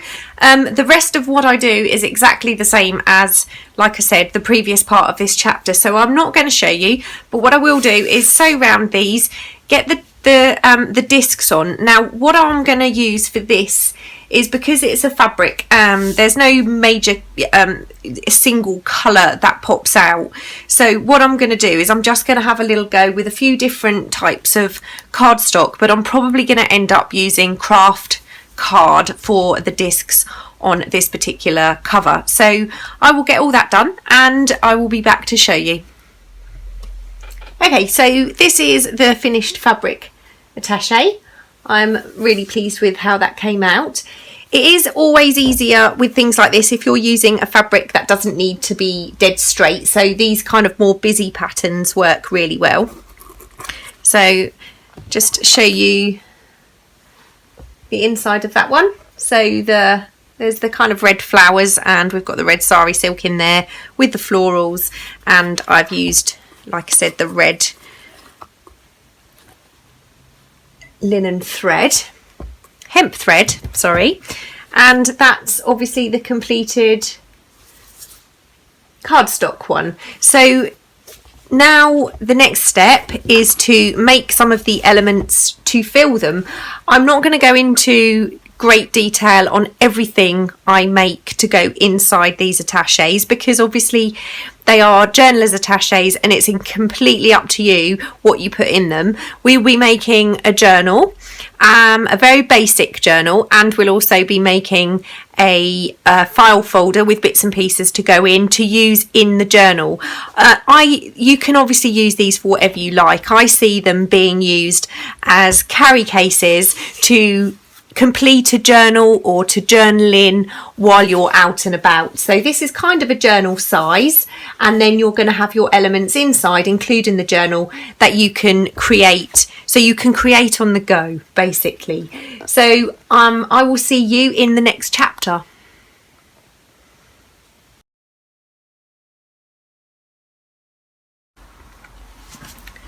We are moving on to making the journal.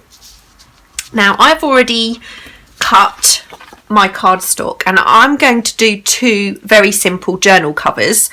One will be completely covered in fabric.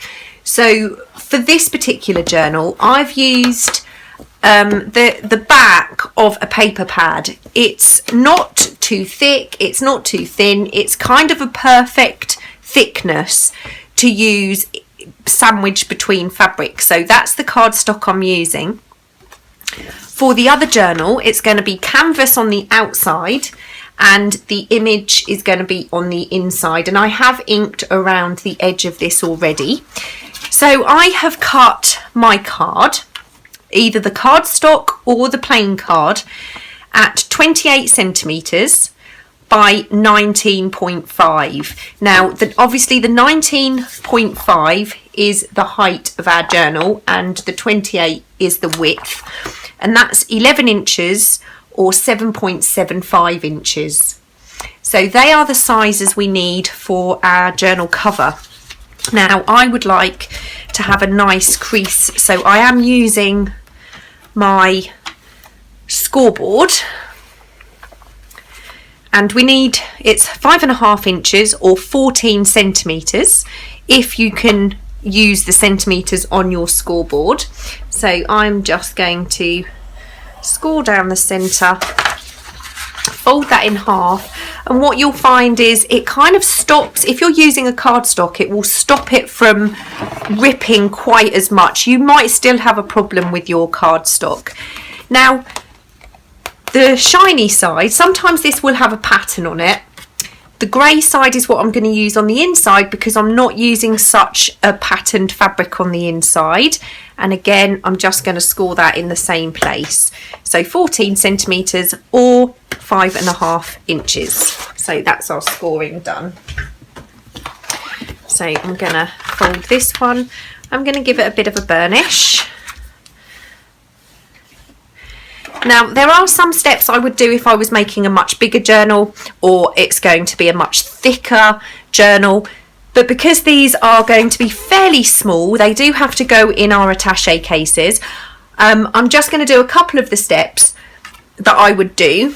So this is going to be the inside. This is going to be the outside. It really doesn't matter which way round. I'm going to take my Pritt stick. I'm just going to reinforce this spine very slightly. I'm not going to Pritt stick along the top. I'm just going to go along that spine and leaving maybe 3/4 of an inch or a centimetre top and bottom. And then I'm taking masking tape and I'm just going to place that down over my spine. Now it's going to maybe warp very, very slightly, but we don't need to worry about that, because once we add the fabric, it's all going to straighten out. Okay. So that's just going to reinforce that spine slightly. Now on the fabric sandwich one, let's call it, I'm going to do that on the inside, not on the outside.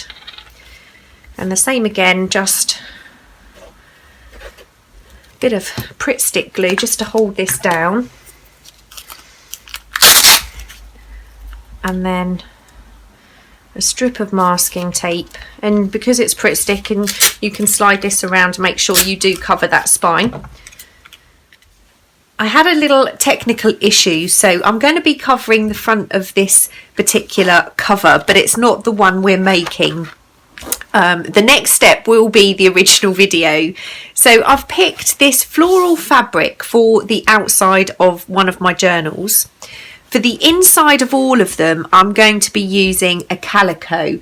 It's a cotton weave fabric. It's thicker than a muslin, but it's not as thick as canvas. And I am using a canvas fabric for the outside of some of the journals. So I'm going to show you two variations. This is obviously cut to the same size as the first take of this. I do apologise.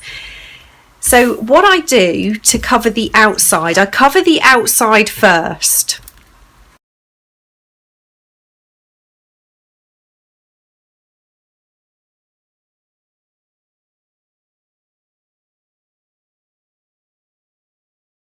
You need to use a glue that's suitable for fabric. You can use any glue. I use Fabri-Tac, but you can use any fabric glue that you are happy to use. So I'm just giving that a fairly good coat. The good thing about using a patterned fabric on the outside is you're very unlikely to get much of a glue seepage. You're not going to see any glue if it comes through. Not as much as you are with the calico or a muslin or something simple and plain. The thicker the fabric, the less likely you are to get the glue showing through. So I'm going to lay my fabric down upside down and just pop this on. This is a very, very similar process to making the covers of the attache. Very, very similar indeed. So I'm just giving that a really good push down. And then I'm doing this by eye. I'm only going to leave a very small overhang, maybe 1/4 of an inch. And I'm just going to cut this all of the way round.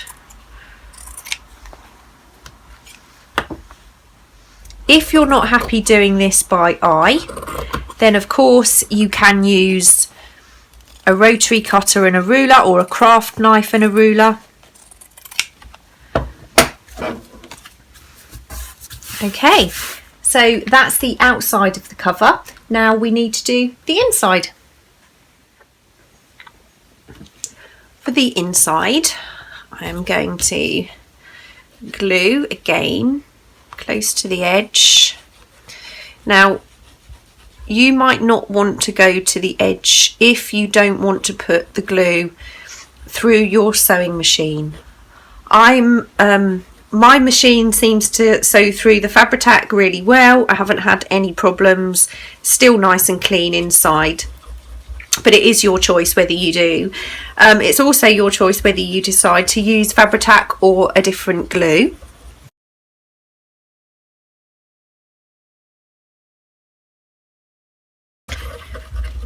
I'm not putting this on too thickly because this time I am using a calico.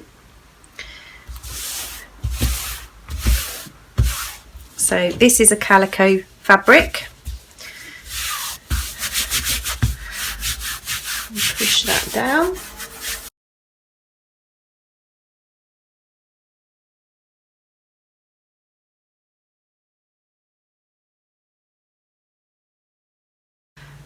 And a tiny dab there. Seems that I didn't go very close to the corners. Okay, so that's the inside, and I'm turning it over and I'm going to cut again, leaving about 1/8 of an inch, or you know, about 1/2 centimetre.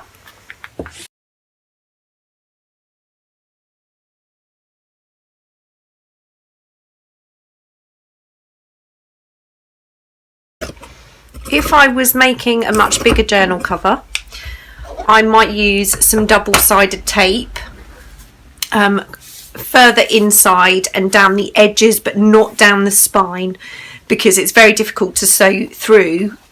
Once you're sewing your signature in, it's very difficult to sew through the double-sided tape. Now, the cardstock one, I am using canvas, so it's much thicker than the calico.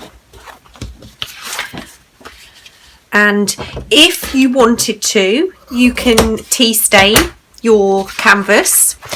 I prefer to ink. I do tea stained occasionally, but this has been coated with a fire retardant and it doesn't always take the tea very well. It has to be soaked for quite a long time.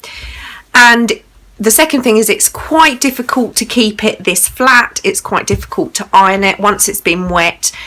I just prefer to ink. I find it a much easier process. Now, I'm going to, pretty much the same as the other cover from here on, I'm going to glue.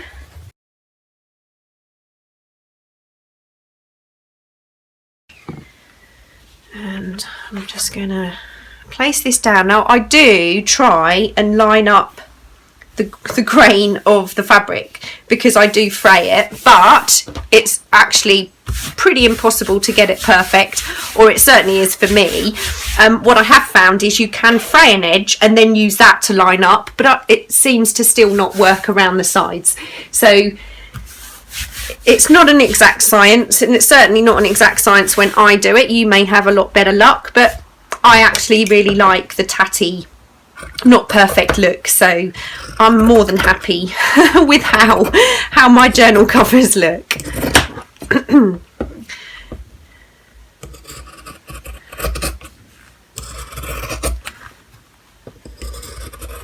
And again, if you're not confident doing this by eye, you can always use a ruler and a craft knife or a rotary blade.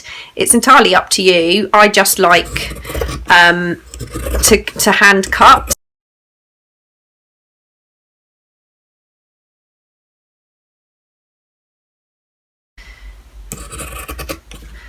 It doesn't have to be perfectly even all the way round. It adds to that kind of tatty aesthetic that I really like. Okay, so I'm just going to pull in my mat.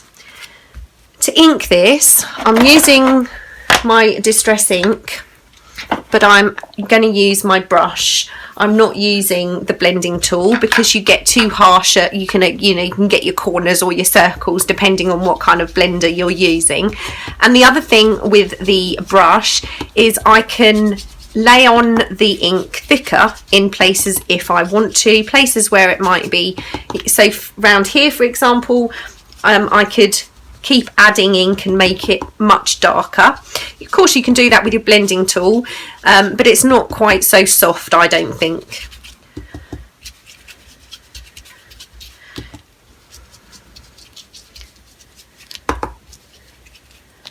Okay, So that's our 2 covers ready to sew.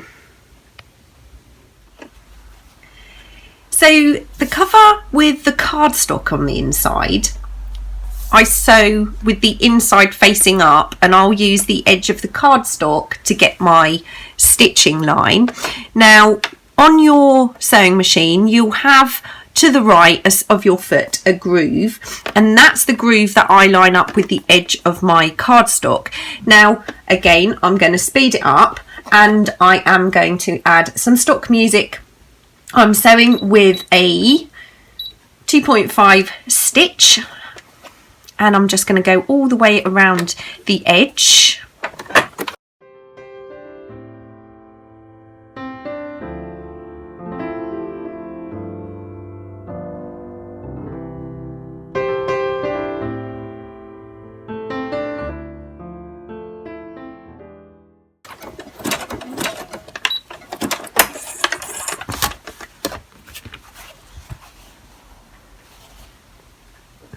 On this cover, I'm actually going to sew with the outside of the journal cover facing up, and I'm going to use the edge of the foot this time because I want to make sure I catch that cardstock on the inside, and I'm lining that up with the edge of my fabric.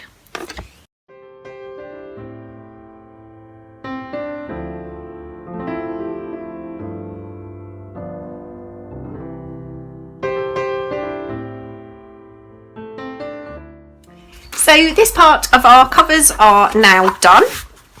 You may have noticed that I actually ran out of thread while I was sewing the last cover. So I just did that last little piece without. I will ink around the edge and fray the fabric in the same way that I did with the front and back panels. So that is the 2 covers. This one will, obviously be decorated. We will do that later. And this one, I'm not sure. I think I'm probably going to leave that plain to match the outside of the attache. I'm going to put my signature together. Now, obviously, this particular journal, it can't be massive because it has got to fit in the attache. So I have 6 sheets of tea-dyed paper folded in half. I have 4 tea-dyed papers. 2 of them are quite small. They're not all full size. And I have 5 book pages, and these are kind of all relating to botanicals. I'm going to make sure they're all the right way up, obviously, when I put them in. So the first thing I'm going to do is just put these together. Now, I like to have a small book page with a small piece of tea-dyed paper, so I'm just going to pop these 2 together and these 2 together, so they're going to go as a whole. Now this one is a full-size piece, so I'm going to put that in the center of the signature block. So there's 6 pages, I'm going in 3 and just putting that in there. I'm going to have a piece of Edith Holden at the front. Then I'm going to turn a page and I'm going to go for one of the smaller pieces.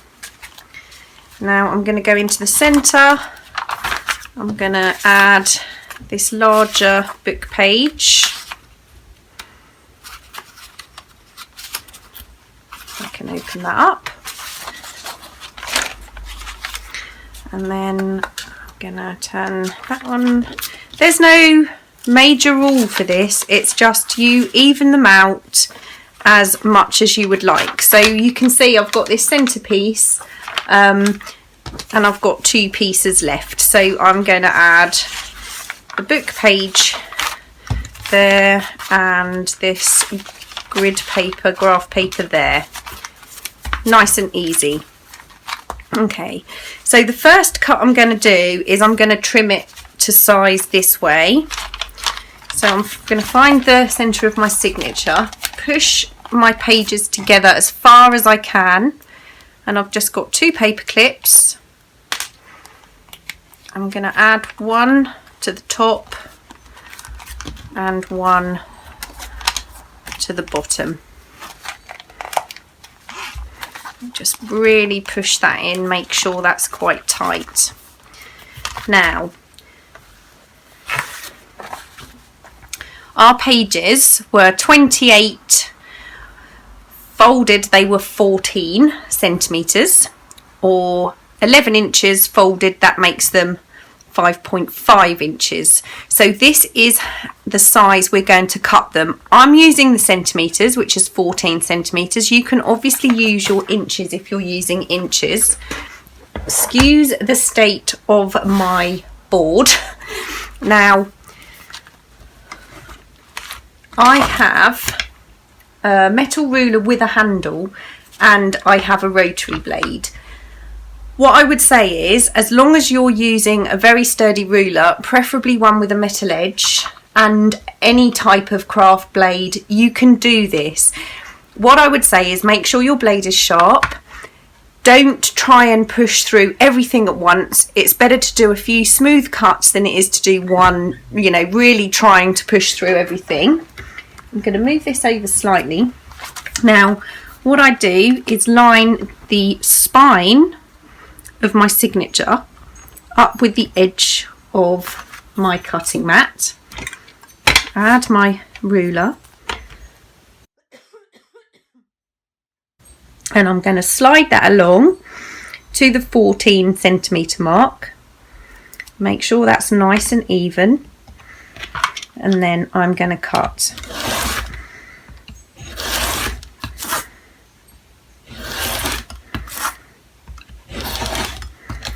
So even with a very sharp blade, that took a few to get through, a few strokes.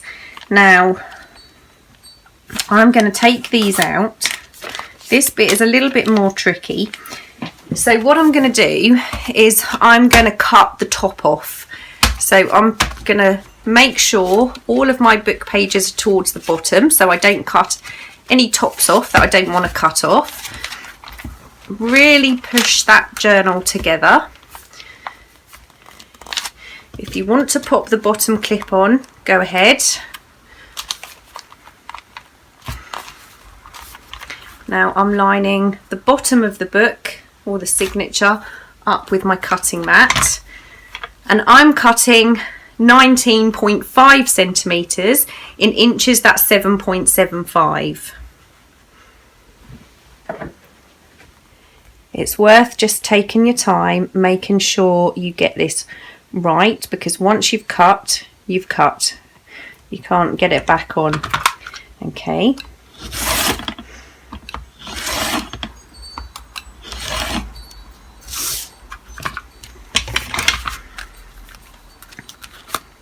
That's our signature cut, and it should fit perfectly into our journal cover.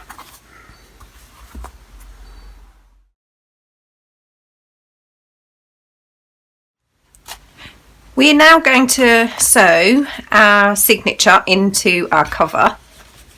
So the first thing I have done is I've just folded a piece of lightweight cardstock, and I've cut the height to 19.5 centimetres or 7.75 inches, and that is the same size as our pages. Now, because we only have one signature to worry about, this is really, really easy. So I'm going to just make a fold in the centre. So that's where our centre hole is going to go. Okay, and I'm going to grab my ruler and my pencil, and I'm going to come up 2 centimetres and make a little dot, and the same the other side. Okay, so I'm just going to take the pages and what I'm going to do is just go through them and make sure they are in a position I'm happy with. So for example, I'd like to pull that one up a little bit and pull that one down a little bit, so there's a bit more of an overlap. Just going to make sure that they're all evenly spaced and they're going to catch the stitches. This time I'm going to bring the lined paper down and I'm going to bring that patterned book page up.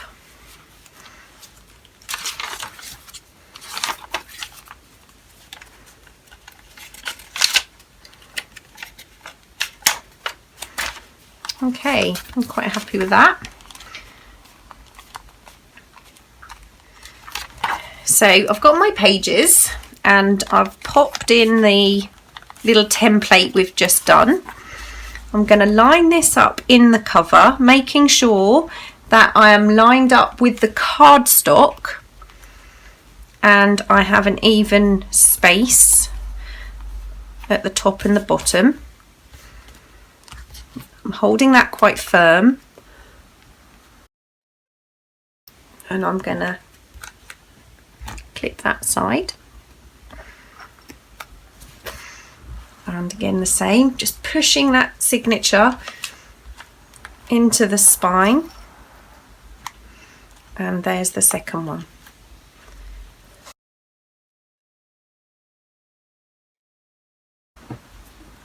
Now just double checking that's in place and that I'm happy. I'm just folding that fabric in a little bit to make sure that the pages are flush with the cardstock, because that's what it is, the same size as the cardstock.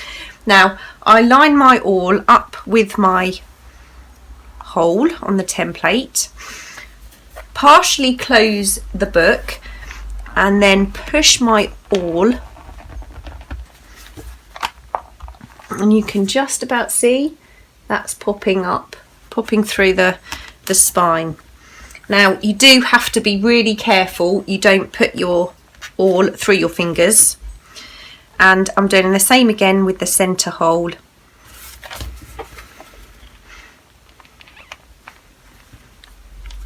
And finally that one at the bottom. It just helps to partially close the journal, because then you get your holes going exactly through your spine. Now while that's still pinned together, I am taking my wax linen thread and I'm going to just take at least 2 lengths of my journal and cut that off. I'm going to thread my needle. Okay, now you can just take out the template and pin that back together.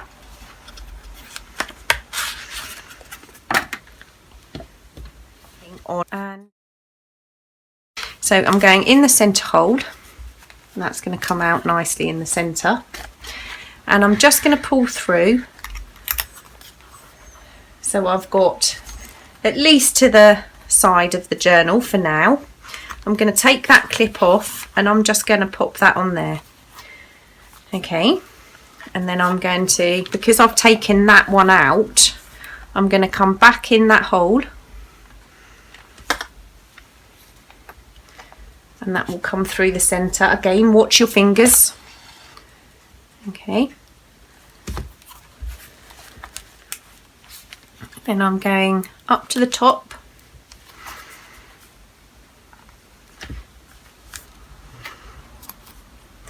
then I'm going back in this centre hole, making sure I don't come through that linen thread. Okay, just going to move that out of the way, make sure that doesn't get caught in my thread.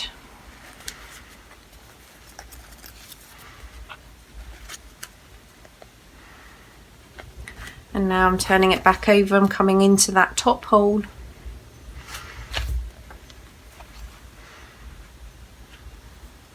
Sometimes helps to just close the journal partially, as that's how we put the awl through. This particular side is not coming through the hole, so rather than force it, what I'm going to do is I'm taking that clip off, I'm going to go through the journal and just with my finger open the page, and then I can see the hole underneath, and I'm just going to pop it through page by page making sure I'm going through the hole and not making new holes, and then you'll see you'll get to the stage where it will just pop through.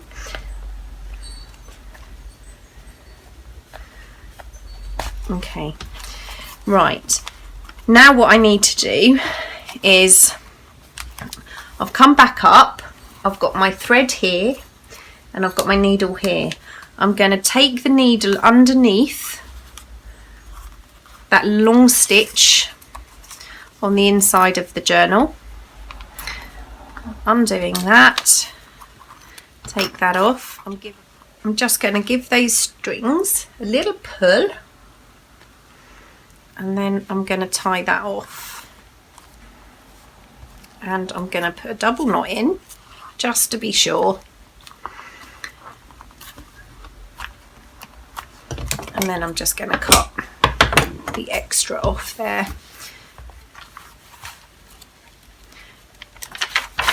So that is our signature sewn into our journal.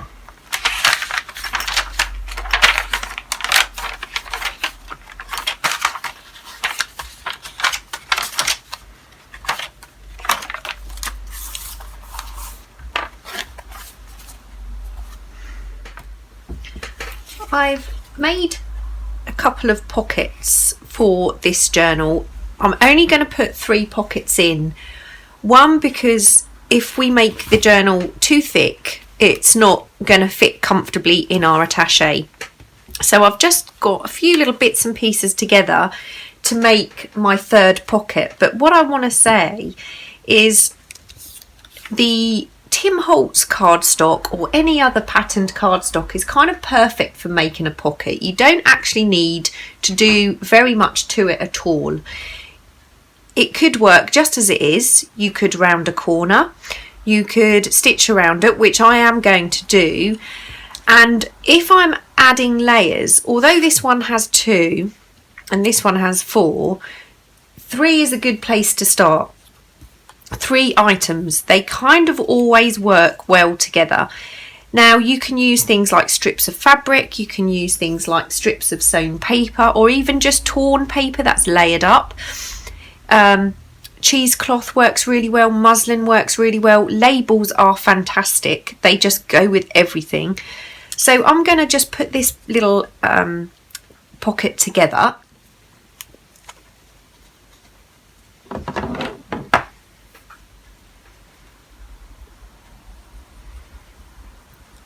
So I'm just literally going to glue down here and leave that like so. This pocket is going to go on this side of my page, so I've left some overhang of the muslin so that will kind of hang out the edge. Now before I glue these on, I'm just going to sew a straight stitch around my pocket.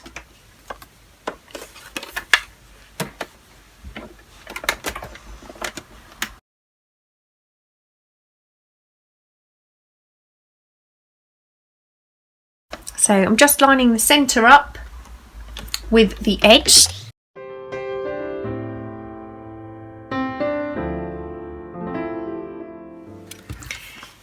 It's always a good idea to sew around the edge before you attach any elements, because you don't necessarily want to sew through them. It depends. If you've got a picture, sometimes you don't want to sew through that. So I like to sew the edge before I add anything else. Well, it depends. On this particular occasion I do.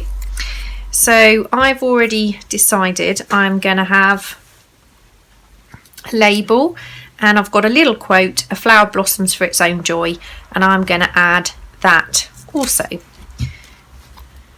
So I'm just going to use Fabri-Tac for this because there is Fabri-Tac involved, and Fabri-Tac just happens to be my favourite glue. You can of course use whatever you like.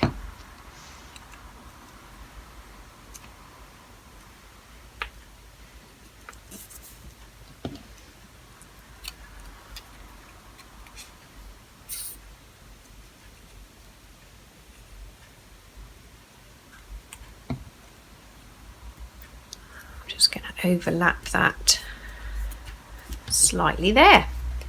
Okay, so I now have the 3 pockets that I want. As you can see on this one, I rounded the corner. This one is going to be an actual pocket. This one and this one are going to be open at the sides. So what I'm going to do is, because there are 3, I'm going to the centre of the book and I'm going to add my first pocket. Now I find it easy to hold the edge I don't want to glue, and then there is no mistake. I'm just using Fabri-Tac,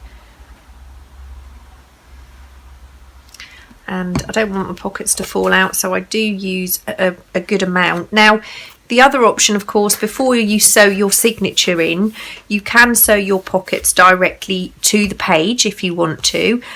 Sometimes I do. Again, it depends on the look you're after, but I prefer not to have the stitching on the other side. I like a clear journaling page, so I don't do that. So now what I'm going to do is I'm just going to have a look and decide. I think I'm going to have a pocket here. Yeah, I think I'm going to go for one here, and I'm going to use this one. Now this time I want these 2 sides with no glue.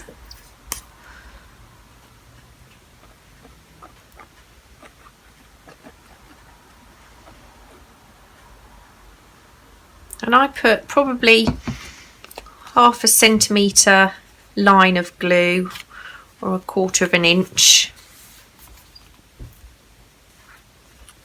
just to give that a really good hold. And then I'm going to find the equal page on the opposite side. Actually, I'm going to go this side because I want this pocket to face the same way, and obviously I've got my corner, so I know I don't want to glue along there.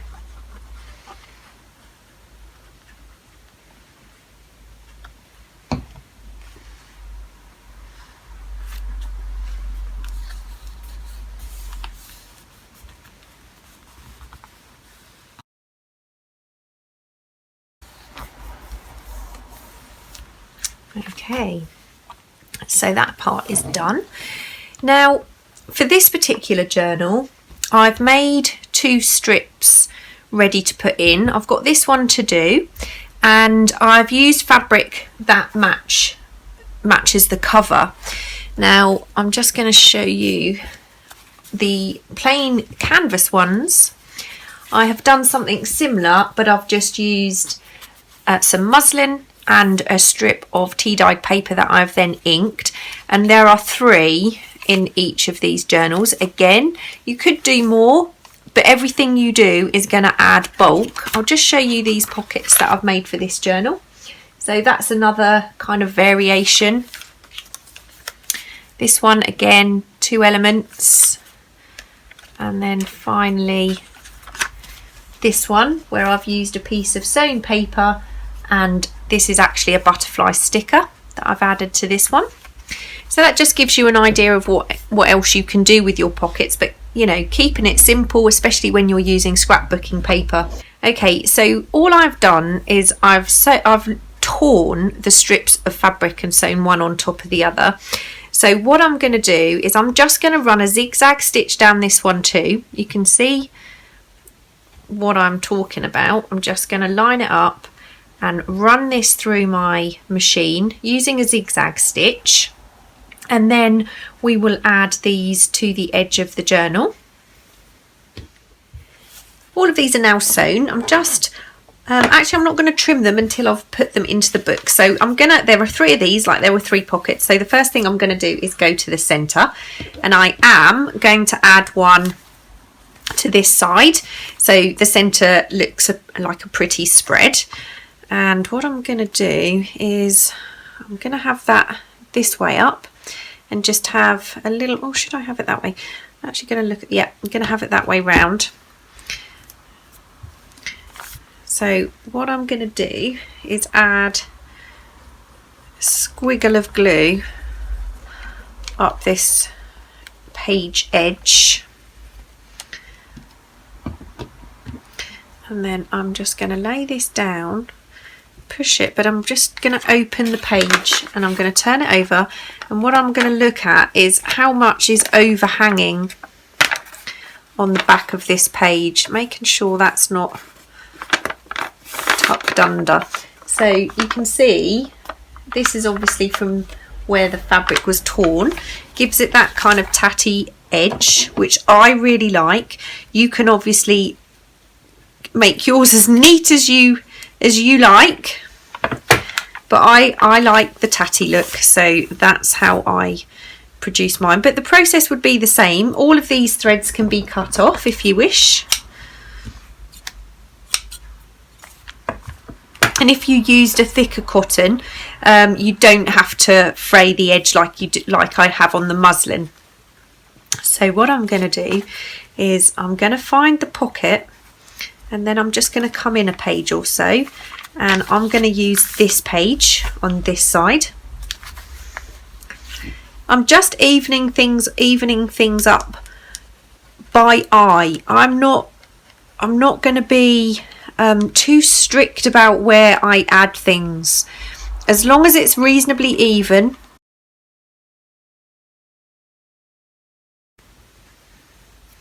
And if you find something's not even enough for you, you can either add something else to your pages. That's very easily done.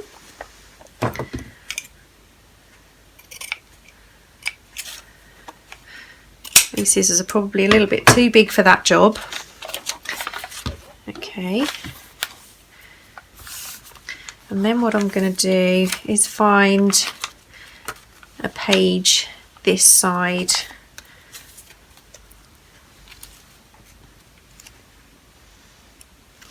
I actually think, I think I'm going to run it down this page. That will make this page even more interesting.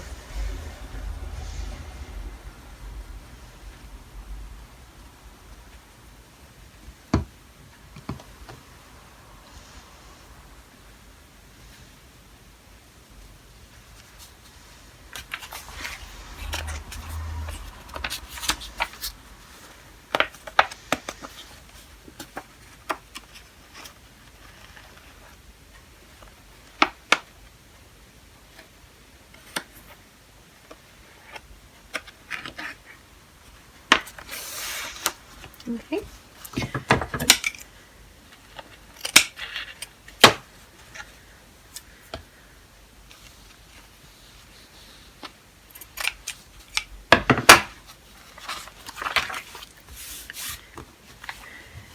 So you've got some kind of tatty looking edges. Like I said, you could do this with some lace, you could do it with a crochet trim, you could do it with just paper ruffles. There are so many different options, but it just gives the pages some interest along those edges. Okay, the next thing I want to show you is just how I have decorated the front of the canvas journals. So that one is done, and then this one is also done. This is kind of one of my favourite methods for decorating a journal. Now, what I do is I use 3 layers. I've got, on this particular one, there is a layer of calico, a muslin, sorry, which is slightly thicker, and a layer of cheesecloth, and then I have glued that to my image and sewn around. Now, I like to work in 3s when I'm doing my front panel. I also like to collage a background. If you look at some of my really early journals, I used to do that quite a lot. Now, a little bit of glue on there. There we go. So you could use any types of fabric, but I do like the look of the 3 layers. So you could use a Hessian or a burlap. You could use canvas, you can use calico, muslin, cheesecloth, or any other patterned fabric. It really doesn't matter, but the three together just kind of work.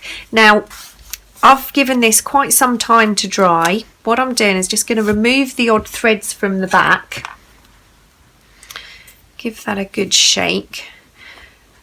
This is fabric on fabric, but we still need a fair amount of glue to make sure this adheres. It's not a heavy piece, but there are 3 layers of fabric, and the more heavy fabric you use, the more you want to make sure it glues into place. Now, it is possible, and I have done this on journals before, when you make the canvas cover, you can sew your image directly onto the canvas cover before you sew the canvas to the cardstock.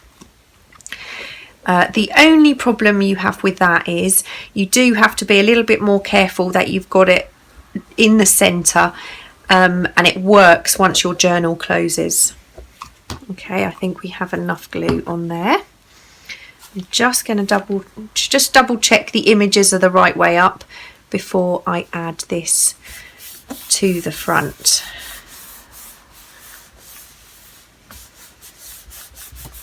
There we go.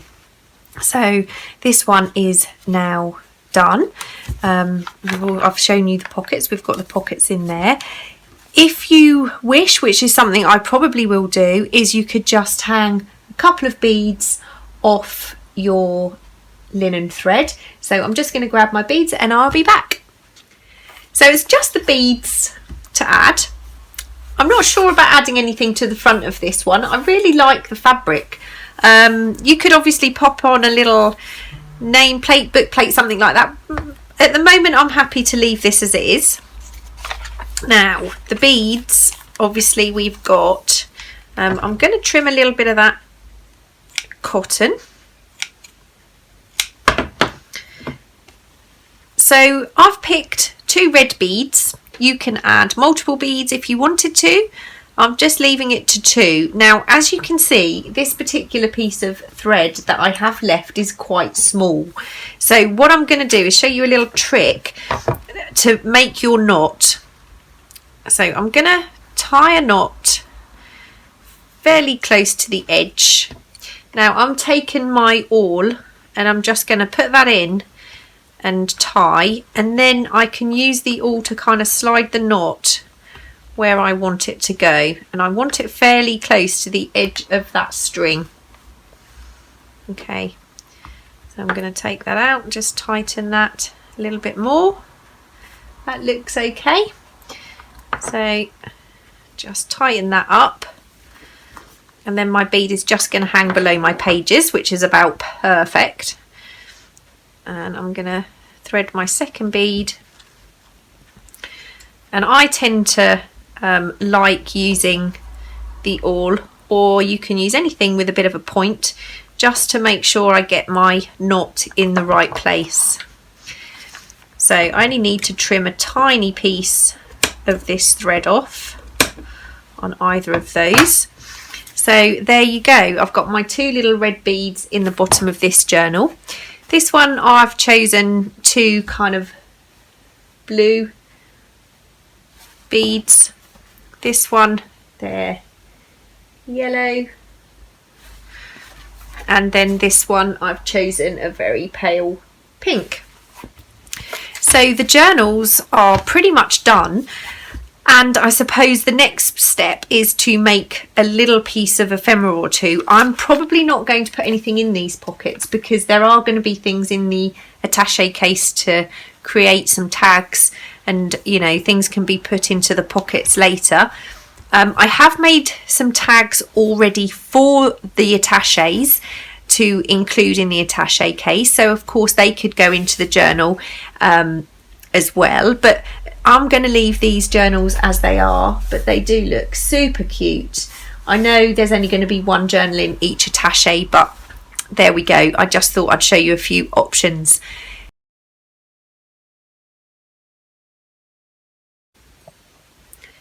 In this section, we are going to make the ephemera folio to go inside our attache, and I will show you what it's going to look like. Okay, so the folio is made from a file folder. This one is slightly bigger one side than the other, and there is also some writing on the back, so I'll deal with that. Now, when the folio is closed, in terms of the flaps, the width is 28 centimetres or 11 inches, but we're going to go 19.5 centimetres high or 7.75 inches, the same as the journal. So this will be the same size as the journal, and it will go in those larger 2 pockets. So what we're going to do, I can't obviously expect you all to have exactly the same file folder. So I'm going to grab my cutting board.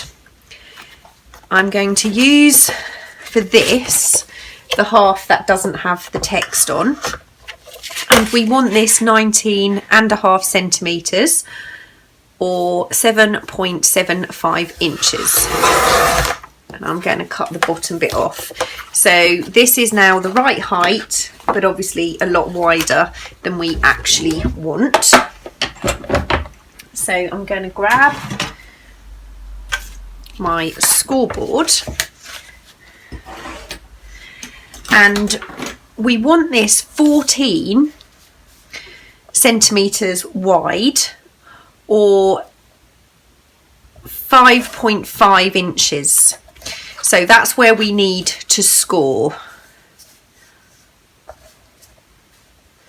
So I'm going to score there.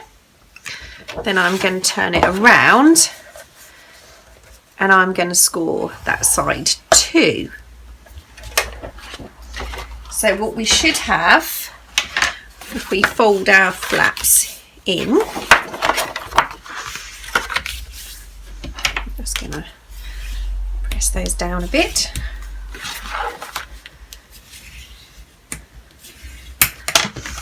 Is a folio that is 19.5 or 7.75 by 14 or 5.5 inches. Okay, so that is now the right size. The first thing we're going to do is the cover. Okay, so I'm going to open this out. Now, in the kit that comes with the course, there is a book cover printable. You can leave it whole if you would like. I've cut mine in half. Now I'm going to ink the 3 edges because I'm going to cover the spine of this with fabric. You don't have to do that, but that's just how I'm going to do it.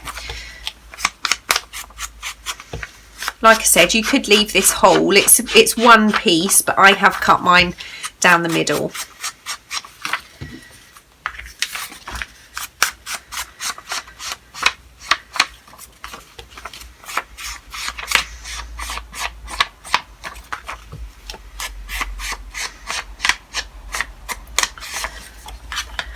Okay, so these are now ready to glue into place. I'm just going to grab my glue. So again, I'm using my trusted Fabri-Tac for this. Have a little mark there.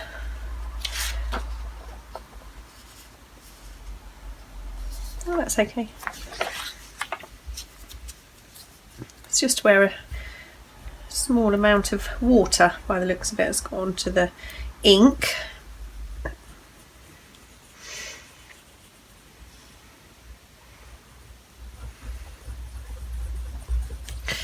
The printable is exactly the right size if you're making your folio the same size as I am.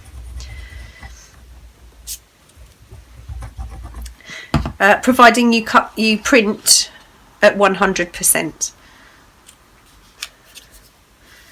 So I'm lining that up. Could do with a little bit more ink there.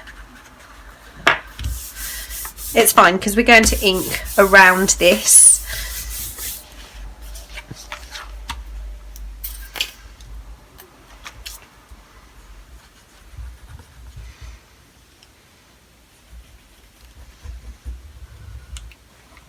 This is only paper on paper, so of course you don't have to use Fabri-Tac glue if you don't want to.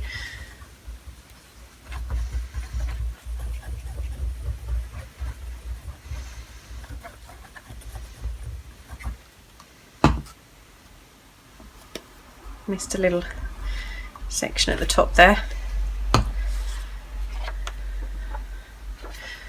Make sure I get that the right way around.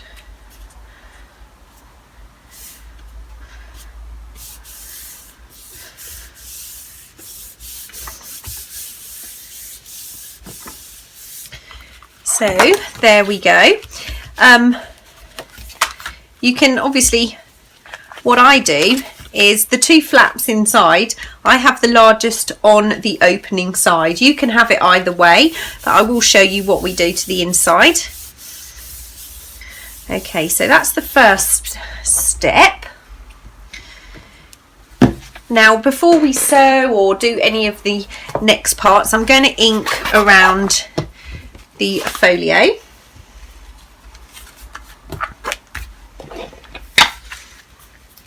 I'm not going to ink the crease because obviously that's going to be covered up with our fabric. If you're not adding fabric to the spine, then of course you can go ahead and ink that. You don't have to ink this, it's just, you know, I like to. It also darkens the edge of the print.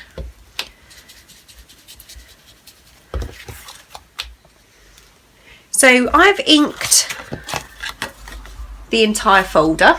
I've just folded those back on themselves to ink the inside.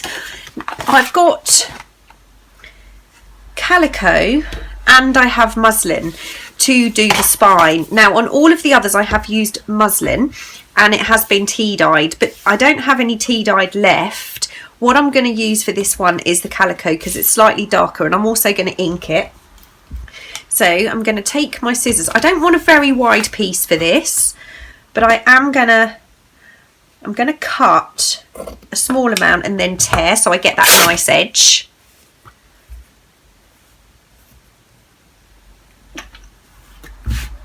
Just remove some of those strings.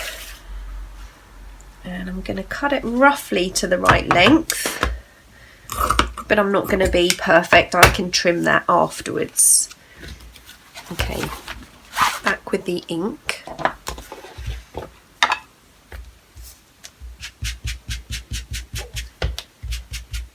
You obviously get a different effect whether you ink or whether you tea stain. It's entirely up to you. And again, you don't have to use this particular piece of the digital kit on the cover. You can use any of the pages that come with the kit, or you could use your own scrapbooking paper. We're going to use scrapbooking paper on the inside.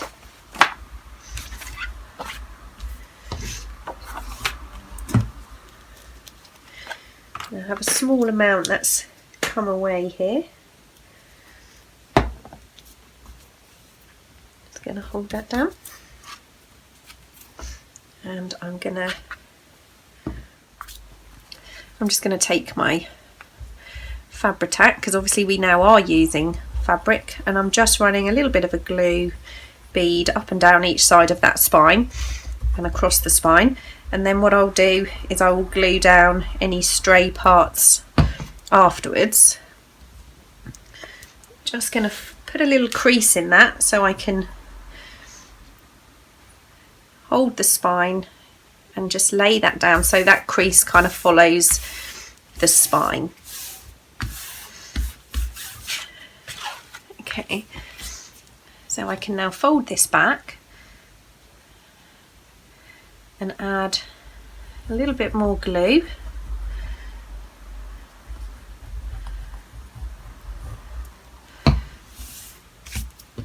Spin that round and do the same on the other side.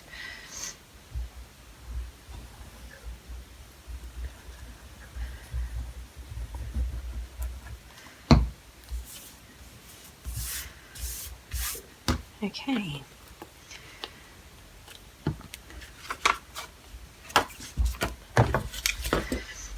So I'm going to trim. I'm going to leave about 1/4 of an inch, 1/2 centimetre.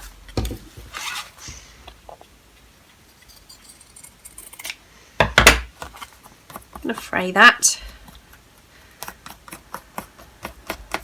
You don't have to leave all these bits tatty if you don't want to. It's just the style that I like. So that's how I'm doing mine. And what I'm going to do is just to distress those a little bit more.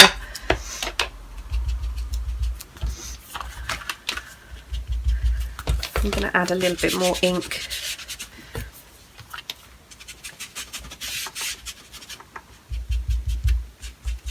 Okay, so that's the fabric attached to our spine.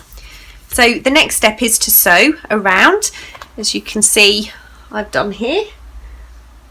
And we do that, you can either do it as I have this one, where I haven't actually stitched down the spine, or this one, where I have stitched down the spine. Okay, so if you want to stitch down the spine, that's what I'm going to do first. To stitch down the spine, it's okay to have your flaps closed. So what I'm going to do is I'm going to line up the edge of my foot to the edge of the spine. I've got a zigzag stitch set to about 2.5, which is about halfway on my machine.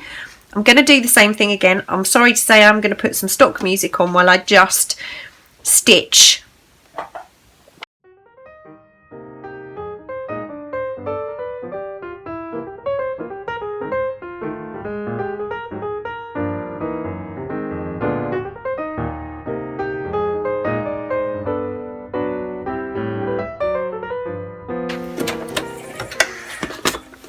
Okay, so that's the spine stitched. Now what I'm going to do is I'm going to stitch all the way around this cover, but what you need to do is make sure you don't have your flaps shut, because otherwise you're going to sew them closed. Okay, so here we go.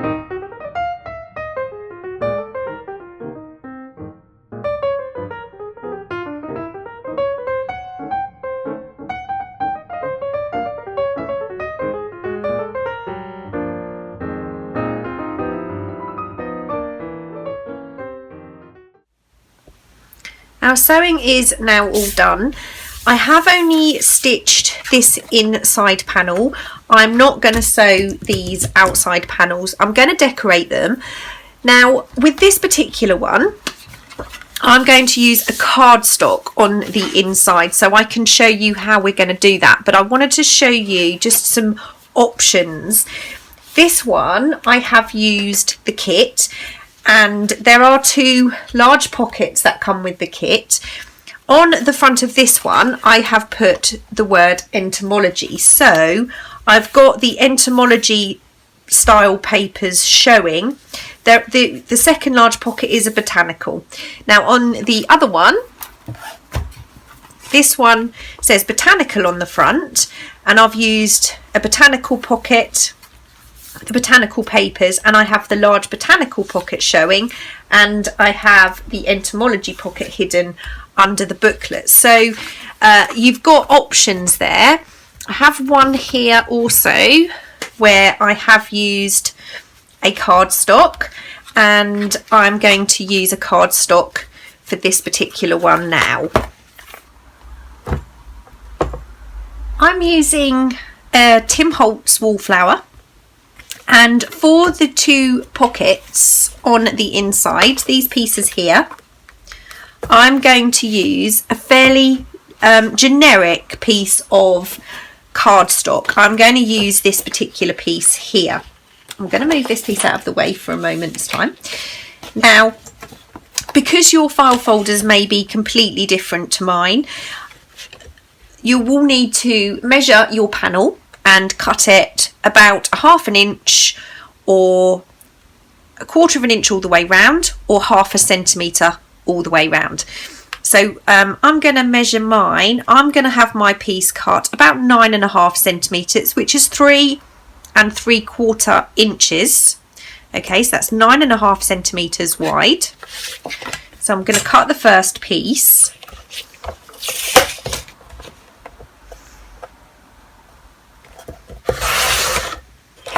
Okay, now I'm going to measure the length, and I'm going to do this. I'm going to make this slightly bigger. I'm going to make mine 19 centimetres.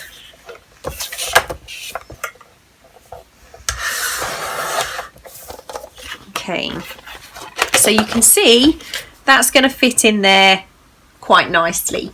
So now I'm going to measure the second side. So I'm going to have this about 3¼ inches or 8¼ centimetres. So that's about 8.3. And again, it's going to be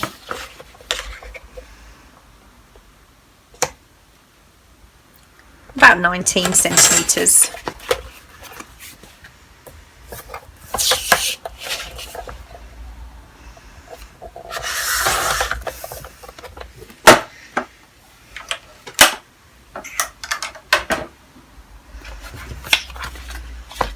So these two pieces will fit snugly into here. So what I'm going to do is I'm going to ink them and glue them in, and I will be back. Inside the one I've already made, these large pockets are in the kit, and if you print them to 100% and you are creating a folio the size we are creating, these pockets will fit perfectly. I'm going to be making the pockets. I've already done one, and I need another one to go on this side. So the pockets need to be 13 centimetres wide by 13 centimetres high, or 5.12 inches wide by 5.12 inches high. Now I would add 1.5 centimetres to the sides, both sides, so that would be an extra 3 centimetres, and another 1.5 centimetres on the bottom, or 0.5 inches. So ½ an inch on the left and the right side, so a total of 1 extra inches across, and another ½ an inch at the bottom.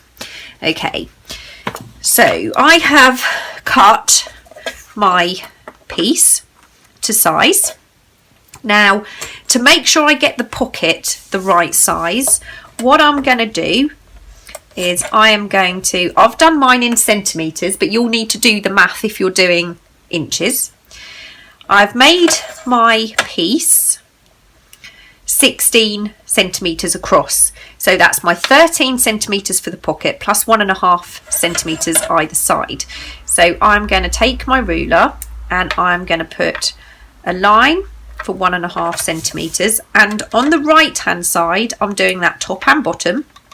Okay, and at the top I'm going to come in 1.5 centimetres and put a line, and then I also need a 1.5 centimetre bottom. So again, I'm going to come in 1.5 centimetres and I'm going to put a line. The reason I'm doing it this way is because the scoreboard, as I've said before, doesn't do inches. If you work in inches, that's fabulous. I'm sure you'll be able to use the correct measurements for your pocket. So what I'm doing is I'm just lining my line up with a groove, and I'm going to score.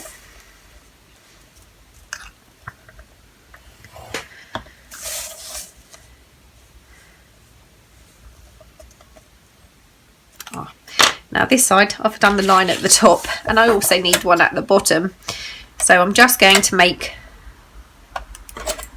that line at the 1.5 centimetres, and I'm going to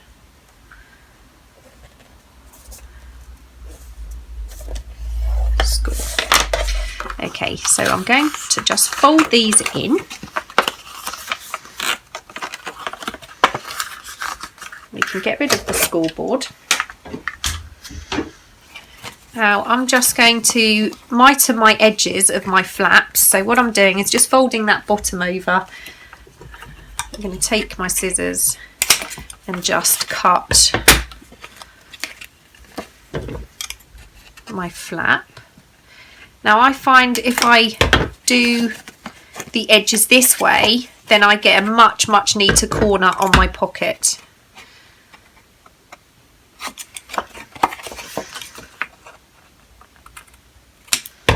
Okay, so I'm just going to burnish the edges of my pocket down.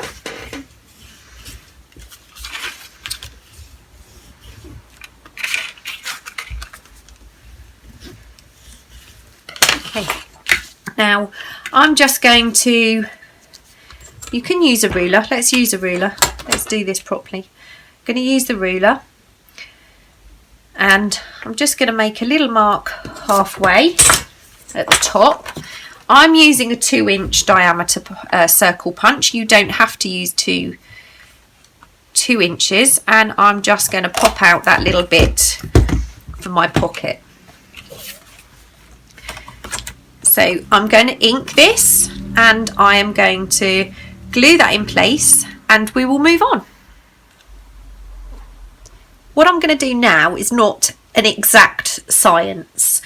Now, I've taken a standard piece of UK cardstock. This is only 120 GSM, and the standard UK stock paper is just over 29.5 centimetres in length. I think in the US it's going to be your 11 inches.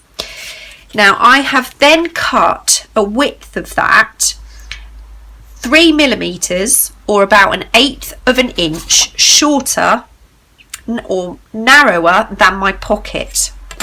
What I did is I took the cardstock, slid that into my pocket, and it is going to be a snug fit, and then I just made a little pencil mark where that needed to fold. So you're going to have a section here. In the US it's going to be slightly smaller than this section is here, because I've made this with UK paper stock. I measured that and have cut out a piece of cardstock, done a small amount of collaging on there just to pop over that flap, so that will become our kind of booklet we're going to create. That's going to go in there. Then what I need to do is I have picked out various papers from different books, and I also have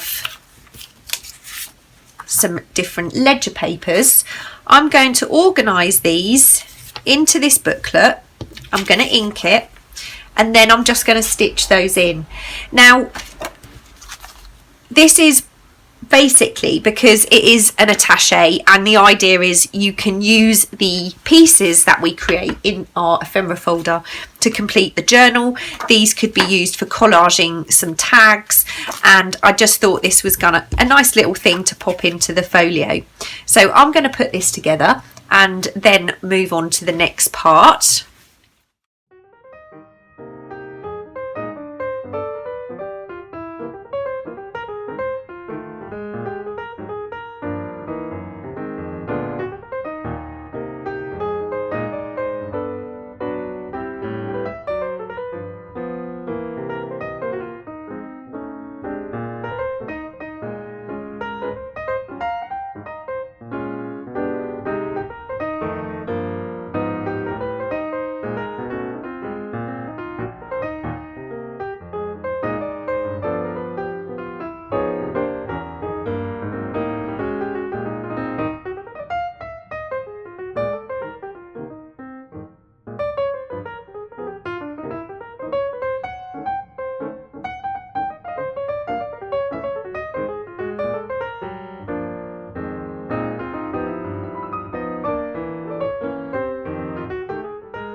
Just the finishing touches to go. I have, like I said previously, the file folders you're using might be a different size to mine. So I've just measured this particular panel and made a pocket to fit in the same way we made these ones. So I'm just going to just burnish this down a little bit more and get this stuck in.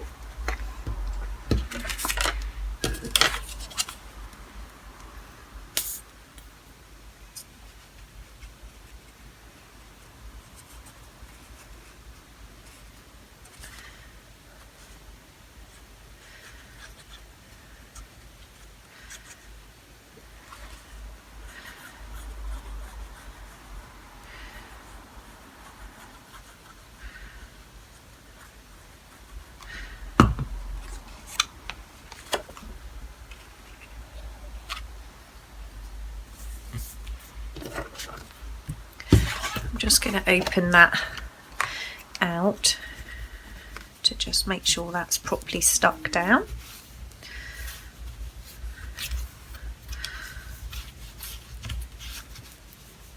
And the thing I do like to do is just slot my ruler into there to make sure nothing is stuck that shouldn't be. So that's that section done. Now I have made a very simple tag to go into that pocket, but I won't pop it in yet because it might not be dry. Now for this side I have made a heavyweight tag to make a pocket. It's I think it's 160 GSM cardstock, but I have collaged it so it's quite sturdy. I've just put 2 or 3 different types of paper. There's a little bit of music paper, some scrapbooking paper and some book page. Sewn a piece of sari silk down there. I've added a little fussy cut butterfly, a little label, a bit of glue on there, and I've just popped in an eyelet with some sari silk. Now I made the tag to fit this flap, so again you would need to measure your particular flap, make the tag just slightly smaller. Of course you could make another pocket, it's entirely up to you. We're not going into a lot of detail with the ephemera for the folder, it's just, you know, giving you some ideas of what you could put in it.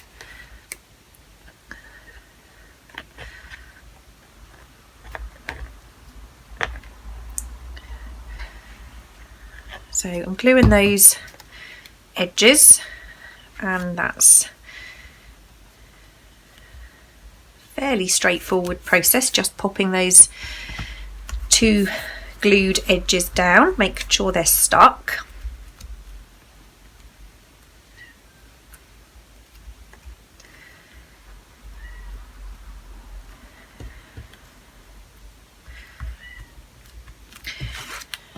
So this tag is not, it's quite a plain tag, so it can be embellished further if you'd like. You could obviously do a fully embellished tag to put in your pocket. I just see, like I said, I see this as being something to use to either make something or to develop further. And I've pulled out a couple of pieces of Edith Holden Nature Page, and I just thought we might embellish this side a little bit. So I'm going to tear off piece of this.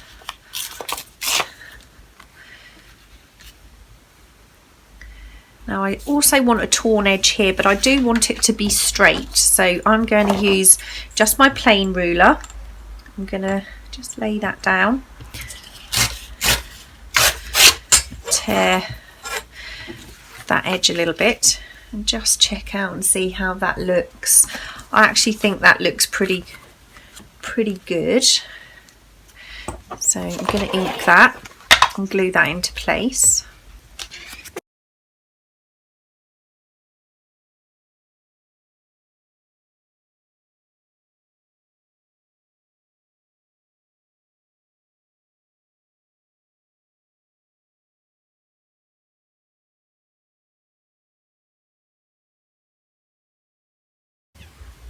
Right, what I would like to do is tie in maybe a little piece of this. So I've got a few elements that I could add. I think I'm gonna go for that, maybe possibly a label too.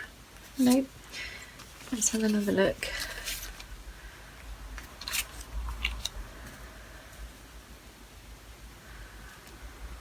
Yep, I quite like that.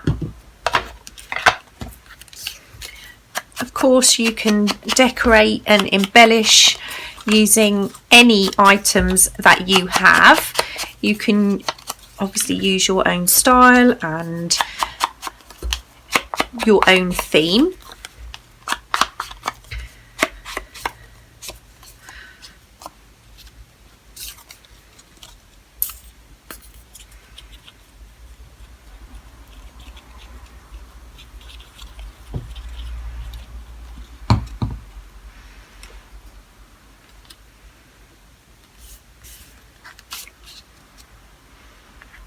I think that will tie in quite nicely with the paper that we've used.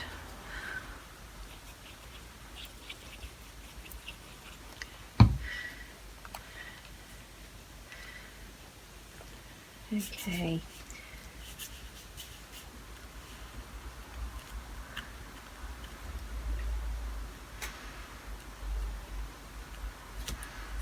Right. I don't want this to be too bulky. That's the other thing. I don't, you know, it's a fair size now, as you can see. So the last thing I have to add is my little book plate. So let me just see if I'm going to embellish this any further. No, I think I'm just going to literally add my book plate. This one says botanical. I'm going to add this to the front, and then they will all stay looking fairly similar on the outside at least.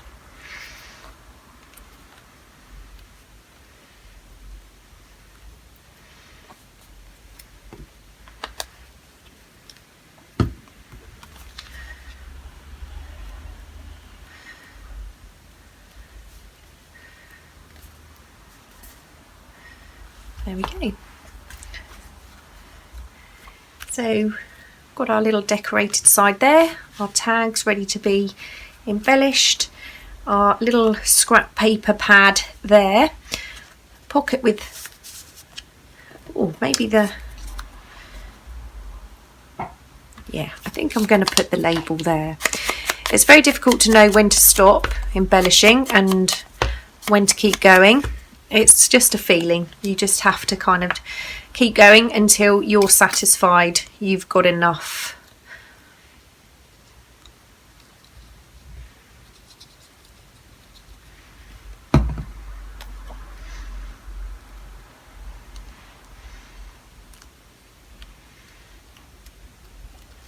There we go.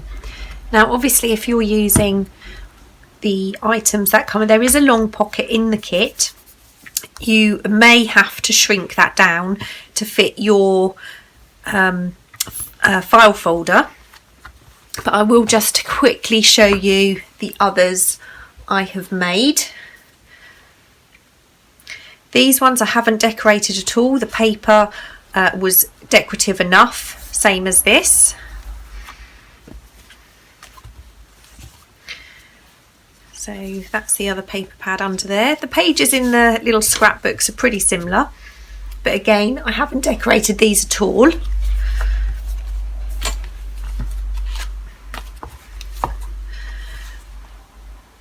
And again, scrapbooking paper was kind of busy, so I haven't added anything to that.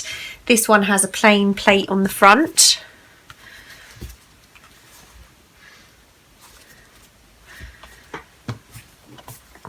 And this is the last one. I think what I'm going to do is actually go back to this and possibly just add a label. I actually don't want to overload this.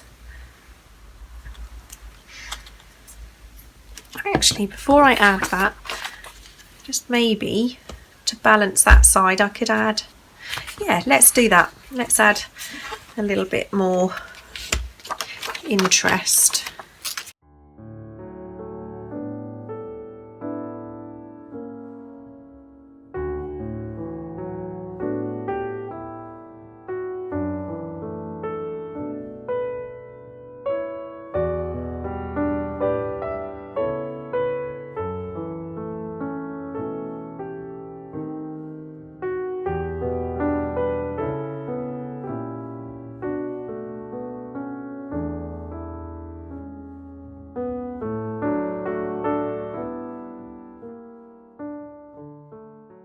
Okay, actually I'm really happy with that.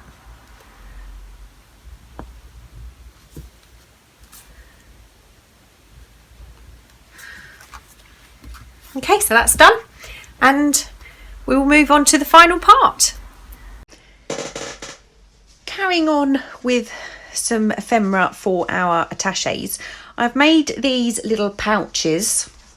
I'll just show you one, and inside there are two different types of decorated envelopes. So what I'm going to do is I'm just going to show you some of the steps that I did to create these. Okay, now I actually had some leftover file folder. Okay, and I have cut this down. It opens this way, and I've cut this down to about 18.5 centimeters by 13 centimeters. Let me just double check that. Yeah, 18.5 by 13 centimeters, and I know that's going to fit in my attache. So I have a book page, and what I'm going to do is I'm going to fold this book page in half. So this is, what did I say, 18.5. So I want to cut this slightly shorter.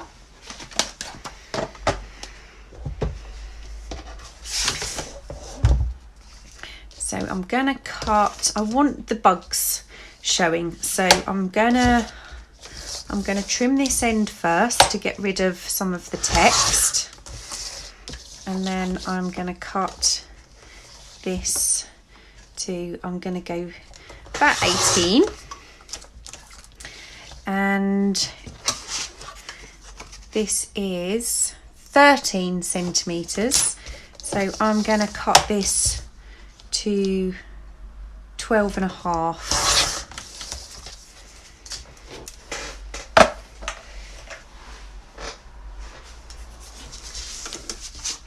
Okay, so I want to turn this into a pouch, and obviously it's got an open bottom here, but this doesn't. The book page is going to be slightly upside down, but that's okay. I'm going to tuck that in there and fold that over, and it's going to be stitched around these edges, so that will make our pouch.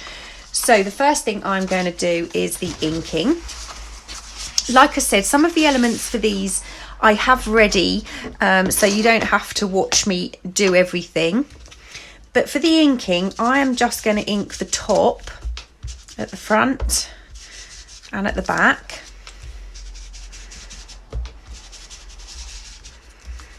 And on this, I'm also just going to ink the top and the bottom. Quite heavy I've gone with the ink because it's been re-inked. Didn't mean to put quite so much on, but this is quite a this can go in one of the attaches that has quite a grungy feel to it. Okay, so that's the first step. I'm not going to show any of the sewing in the video, but what I'm going to do now is I'm going to stitch along the top at the front and the back, so it has the look that it's been sewn as a one item. Okay, so I will be back as soon as I've sewn. Okay, so that's done. Now what I'm going to do is I don't normally, but because we're sewing again, I am going to cut off these threads because they will actually get in the way of the next step. Okay, so that is now sewn, so you can see it's going to look like it's been sewn to the edge of the file folder. Now what I'm going to do is add my tab next, and I just have, this is just a scrap piece of cotton fabric. Okay, get rid of some of those threads. I'm just going to make this slightly smaller. There's no size for this. I'm just using some leftovers, literally just leftover scraps. So what I'm going to do So I'm going to fold that in half. That's still a little bit bigger than I want. So just trim a little bit more off there. Okay. So I'm going to add a little bit of my Fabri-Tac. Try and hold it down with 3 spare fingers that I'm not using to glue. Okay, and I'm just putting that about an inch and a bit, I suppose, just about an inch. Doesn't really matter as long as it's not going to kind of catch with your sewing. And then I'm going to add a little bit of glue on this side and just fold that over. It's just forming a little tab. It's not anything too decorative, but you can obviously make this as decorative as you like. Now I'm going to line these up roughly where I want them to go, because this is the next step. Now I'm going to turn that over because I want to do the back first. Now once that's in place, I'm just unfolding that but keeping this all together.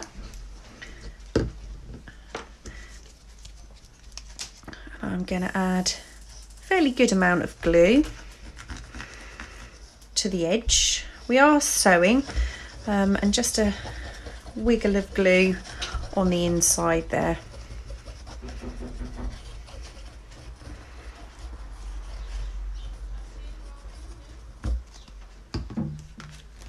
I'm going to fold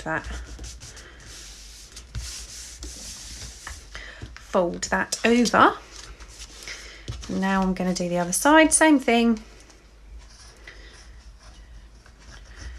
We are sewing. If you're not sewing, just make sure you get to the edge. I'm gluing too close to that edge because I don't want glue to seep into this part of the file folder.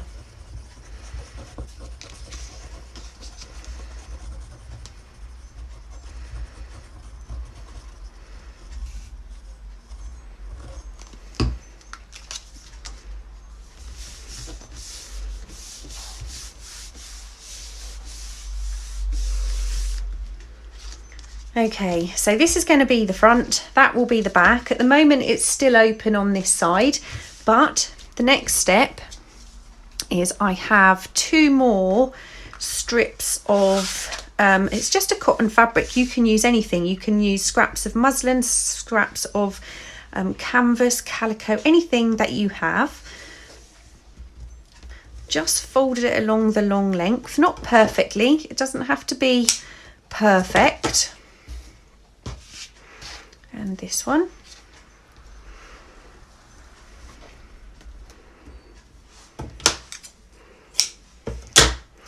Okay, now I'm going to do the open edge first, and I'm not adding masses of glue because I don't want it to show through. So I'm just running a little bead.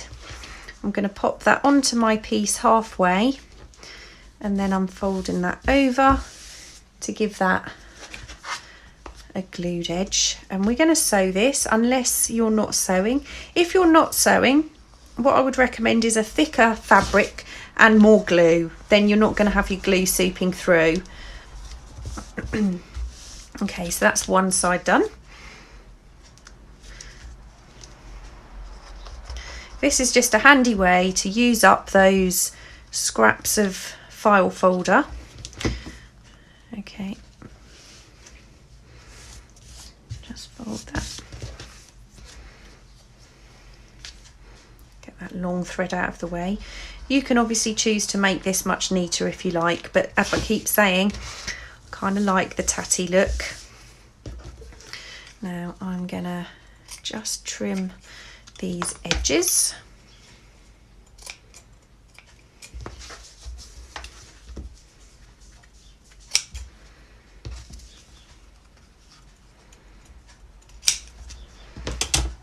Okay, so we're almost done.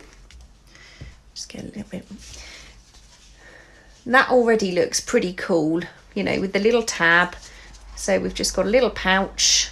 Okay, I'm now going to just sew along the edge and the bottom. So what I'm going to do is I'm doing a zigzag stitch from the top down to the bottom, across the bottom and up the top, and that will give me this stitched look. So I'm going to do that off camera. I'll be right back. Okay, so that's now sewn. Looks pretty cool.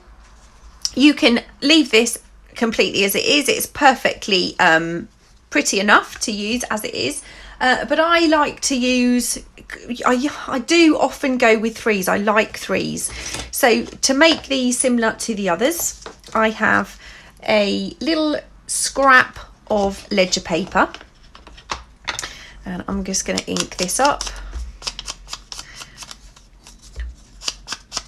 I really do like layering in threes. I do sometimes use twos and fours, but I tend to go for threes. This is a little vellum sticker. I'm actually going to bring my mat in. The thing I like about these stickers is they're slightly transparent. They're a bit like a washi tape, so you can see through them. I'm just getting rid of that white. So that's going to go on there. And then the next thing is you can use any label. You don't have to do any of this, obviously, but I've got these labels. They are on my website if you are interested in finding exactly the same ones. And it just so happens that I think that red sticker is the one I'm going to go with. So I'm just going to apply these elements to my pouch after I've cleaned my very gloopy glue. Okay.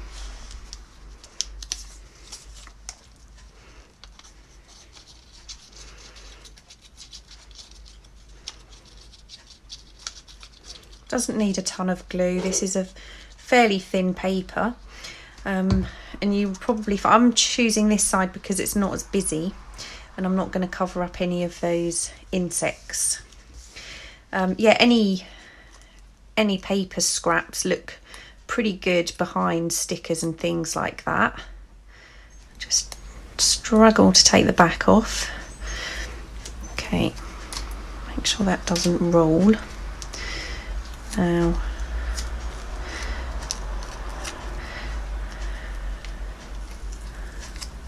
okay, I'm going to go for about here. Because these stickers are slightly transparent, if you put them over a busy background, you actually see too much of it coming through. But as you can see on this, you're getting, you can see the lines from the paper underneath, but that's not too distracting from the actual image. Now, I'm pretty sure, yep, that sticker is going to go fine. I do try and match colours a little bit because there is a red line in that ledger paper. I'm pretty sure this sticker is going to be fine. It is sticky, but I am going to add a little bit of glue because I really don't want these to come apart, and I'm just overlapping that with the bottom of the flower sticker. So that is my completed pouch, and I think it does give it quite a lot of interest, adding that little kind of layered element to it. So we're going to move on to, you can put anything you like in these. You could put scraps of paper for collaging to go into your attache. You could put cards with washi wrapped around them. You could put blank tags in here. You could probably put a couple of pieces of scrap fabric or linen or anything like that. I'm going to put 2 envelopes in this, just like the other one. So let's get started on the envelopes. The first envelope I'm going to make is going to be layered. I'm going to have a piece of flowered book page in the top corner, and then I'm going to add a label over in the bottom corner, but I'm going to layer this up. And again, I like 3s, so I'm layering in 3s. I've got a piece of cotton fabric. Over the top of that, I'm going to have a piece of cheesecloth, and then my label will be attached to that. The flower paper, I'm just going to ink it and stitch it, and that will go in the corner. So what I'm going to do is, the first thing is prepare my envelope. Now I'm going to use my brush. First of all, I'm opening the envelope up. This is an ivory coloured envelope, but you could use a white one. And I'm inking the whole envelope just with my brush, just to give it a little bit more of a distressed look. First of all,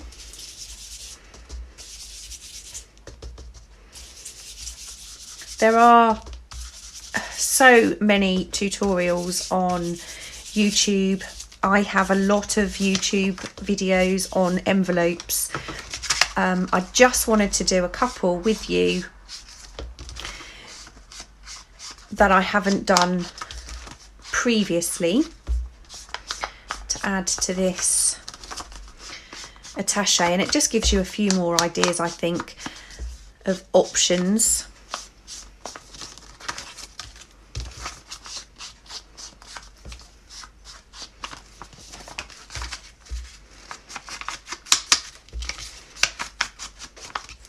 Okay, so that's that inked. I'm now going to ink the flowered paper around the edge.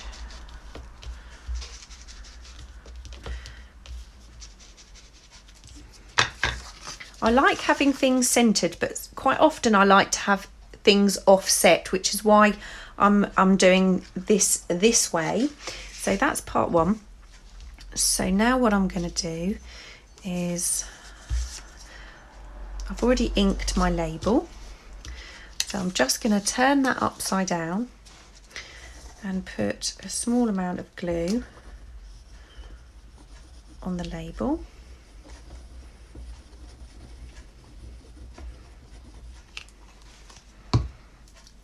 And then I'm going to lay the cheesecloth over the top of that. I find this the easiest way to get it flat. Now, once you've pushed down the cheesecloth, you're going to have glue on your hands, so you know, just be careful or mindful when you turn this over. So I'm trimming a little bit of this off because we don't want it too much. It has got to fit inside of our pouch.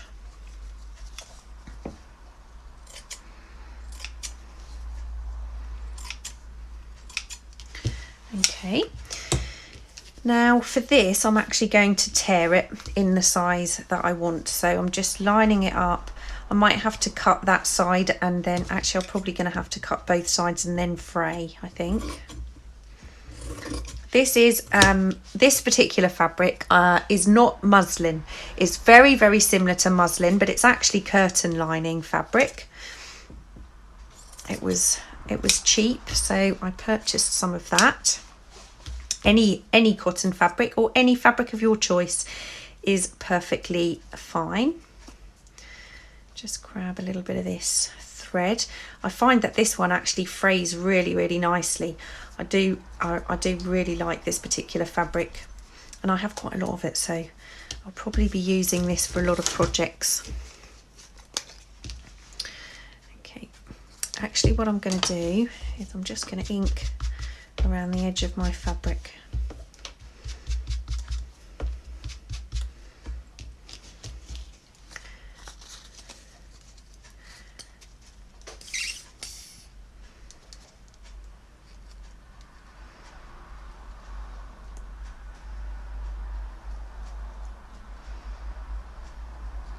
It's always tricky gluing over cheesecloth. I do have another method. Sometimes I will glue the background, or I would maybe glue the label, and then I would attach it to the background with the cheesecloth sandwiched in it. But you do need a lot more glue to do it that way, because you do need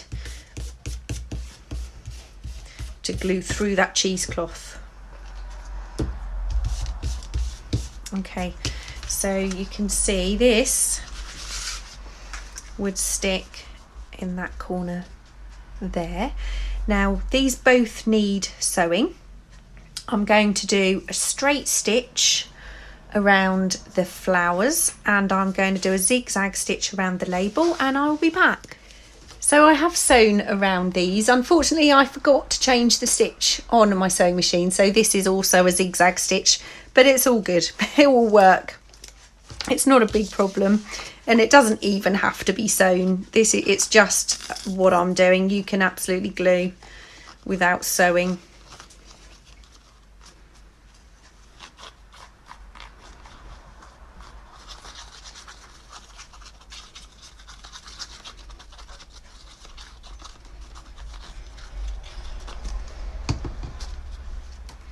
So I'm going to put that top left, just a small border around, nothing too major.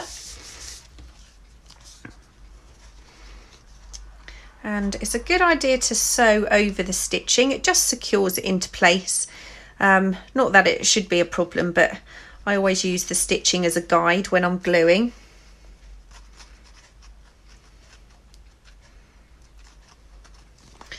Applying a little bit more glue to this because it is fabric, obviously.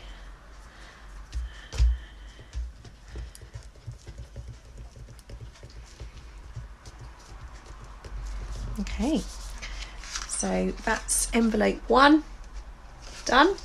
I actually quite like it. You could carry on and embellish this a little bit more if you wanted to, but I quite like having that amount of flower showing.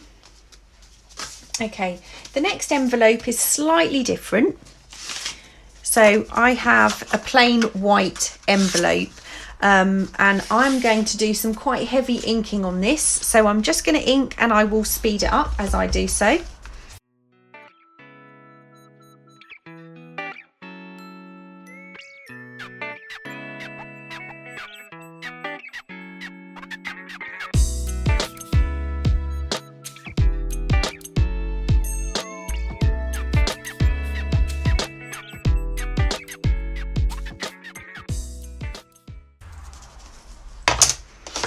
Okay, so it's kind of a nice way to age an envelope. It gives it a different look than tea staining or using an ivory envelope, but it's a good way to, you know, use up these white envelopes. Okay, so the next thing I'm going to do is prepare our little panel, which is going to be a pocket. So I am going to ink the edge of this piece. This is just a craft paper.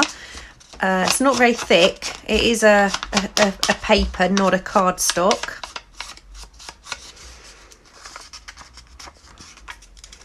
Okay, and I have a book page. Now, I have 2 options for this. I'll show you the other option if I can find it. Not that one. So I'm going to tear the edge of this one, but on this one I've used a punch. So you could use a decorative punch if you prefer. I'm just trying to decide whether I want this top bit. So I'm going to tear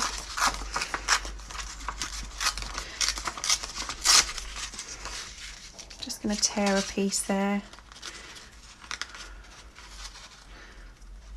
Get rid of that white.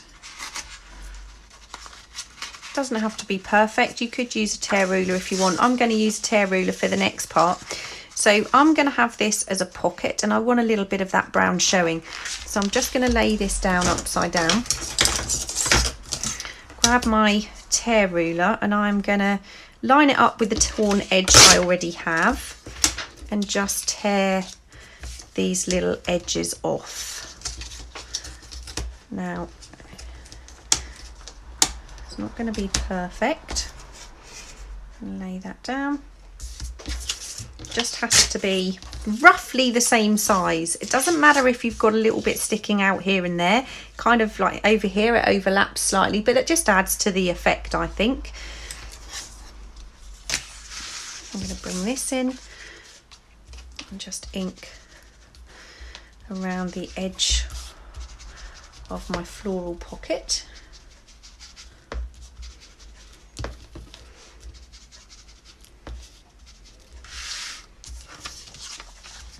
Now I'm going to glue these 2 elements just slightly together, ready for going through the sewing machine.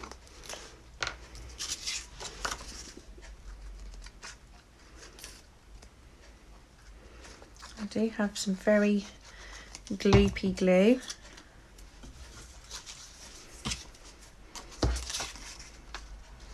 Just going to line that up roughly and glue that down. Okay, this time I am actually going to do a straight stitch all of the way round, and I will be back. Okay, so I have my envelope and I have my pocket for the front, so I'm going to glue these two elements down first of all. I mean, these are very, very simple envelopes, just a little bit of layering, torn edges. The sewing is of course optional, but it does give that pouch a nice little touch, I think, to have some of your journaling ephemera and journaling elements inside the attache, and have them inside the little pouch just gives that extra element.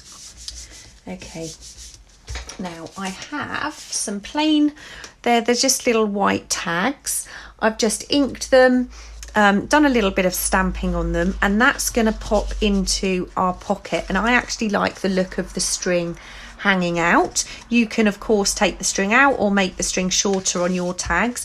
Any little tag punch or anything like that to go in these little pockets is fine. Any little pieces of ephemera. Now the final element, I have another little piece of the craft paper that I've torn and inked, and I have a little label that I've stuck to some cheesecloth. Now I'm going to layer those. Now on the other envelopes, I've put the tag directly onto the pocket, but I'm not sure I'm going to do that with this one because it's going to take up too much of that pattern. So I think I'm going to have it slightly off to the side like that. I'm not going to sew this particular one, it's just too small to sew. Now my glue is bubbling. I left the lid off it, big mistake.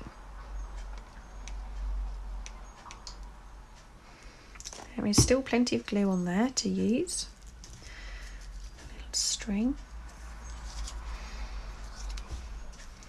Just give that a minute.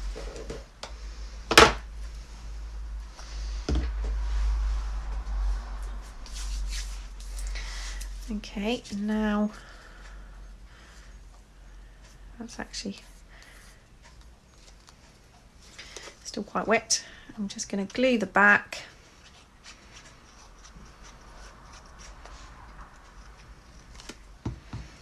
And like I said, this particular one I'm just going to slightly overlap off of that pocket.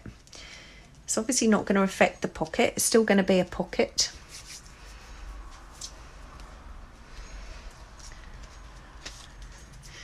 So I'm going to tuck my little tag in there.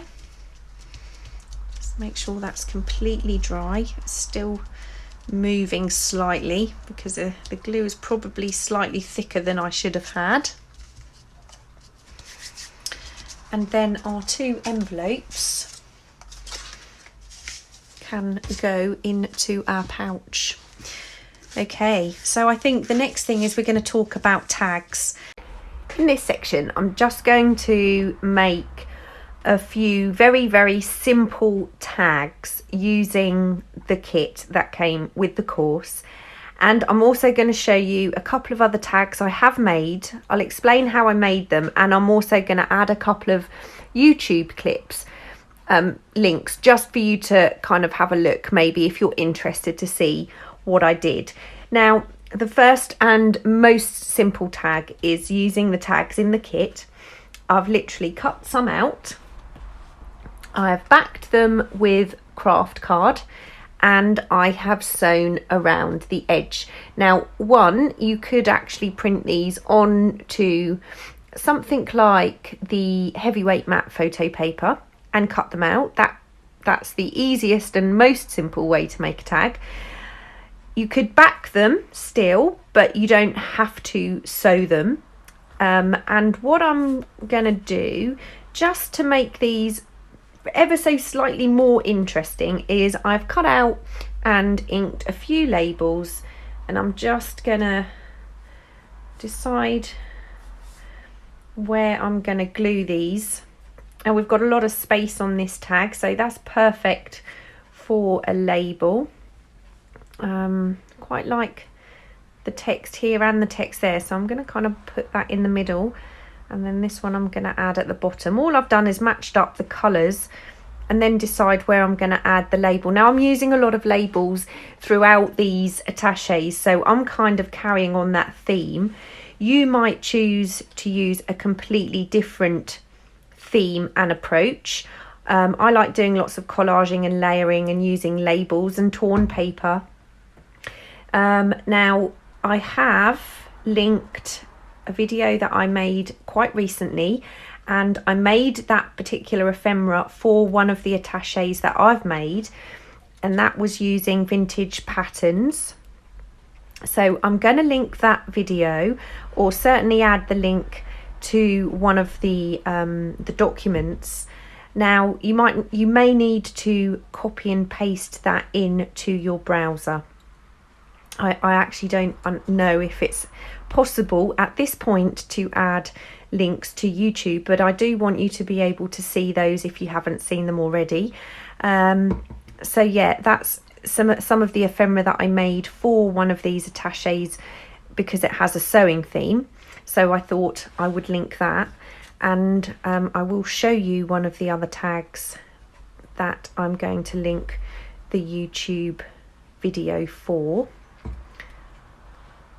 Obviously it's not part of the course, it's just for your information if you'd like to see how I've made other tags. Okay, so that is very simple and I think very effective. Just adding, you know, a couple of labels to the tags that are already in the kit. You could of course use a piece of plain cardstock that you've inked to just give you that little place to write or put a title if you want to. So that's that one. This one I'm going to make slightly differently. So I've got a tag cut out.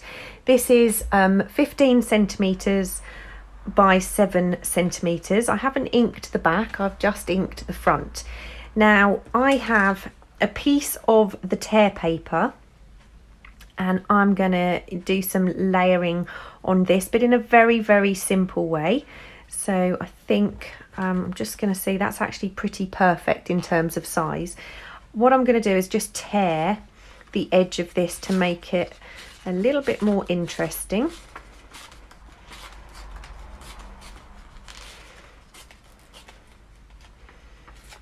Okay, right, I'm going to bring in my little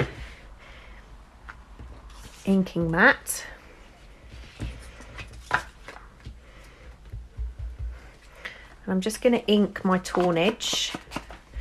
This is a method I really like, and I'll sometimes do this with 2 different types of paper. In this instance, what I'm going to do is I'm going to grab my archival ink, just roughly work out how much is showing, and I'm using a background stamp. You can use any background stamp. You can use a text script stamp, you can use music, any background stamp that you like to use. This just happens to be one of my favorites at the moment. It's Tim Holtz stamp. And I'm going to glue around the edge here.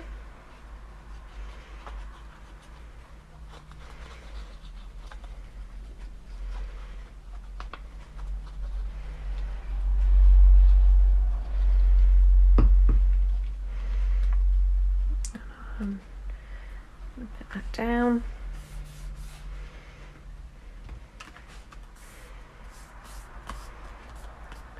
I'm using just a pair of these are my messy scissors, just to trim off the extra.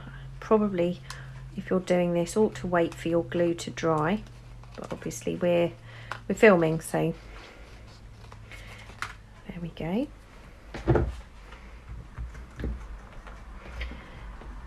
So that is pretty much all I'm going to do to that, except sew it. Okay, so I'm just going to sew around this and then I will show you the finished tag. So this is my finished tag. I also have this one and this one and this one. So that's a second very easy tag using the kit. And it gives it quite a lot of interest, I think, just having that little bit of inked background. The third one is more of a journaling card that I want to show you. Now, what I have done is I have cut a piece of card. I haven't actually done this to any particular size, but what I did do is make sure that I could use my postcard stamp. Now, there are a couple of ways you could do this. If you don't have the postcard stamp, doesn't matter, you can just create this as a journaling card. The second thing is you could actually use an old postcard, not necessarily a vintage one, just a postcard you don't necessarily like the picture of. You can keep the back, even if it's decorated or written on with a stamp, and you could just redecorate the front of that. The other thing is, in the tear pages, there is a small piece that says postcard on it. So you could always use this on the back of a journaling card and decorate the front. So that's another option there. So what I'm going to do for this is I'm using this as a way to use the labels in the kit. Now, I'm going to pick this piece right in the middle of the tear sheet. I've got blue and pink flower there, so I'm just going to line this up, and I'm just going to very roughly draw around my card. Now this is because I want to use my tear ruler. You can use a plain ruler to tear around. You don't have to use or have a tear ruler. And I'm using this just inside the line that I've drawn to tear. It's actually going to say postcard on the front as well as the back. Now, of course, you don't have to be quite so wasteful with your paper. You don't necessarily have to use the digitals. You can use any pattern paper, book page, anything like that you like.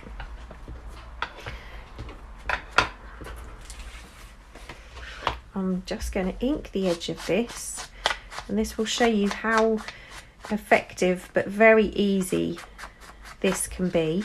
All of these items that we're making can be used in the journal or just in the attache.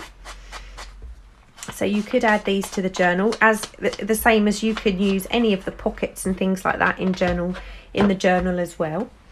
Now I'm just going to be off for a second to just sew around this. So that's sewn. Now I'm just going to glue this in place. Again, I'm using my Fabri-Tac, but you can use any glue. I know I keep repeating that, but I just don't want you to think you have to use the same glue as I do. You can use any glue that you're comfortable and happy to use.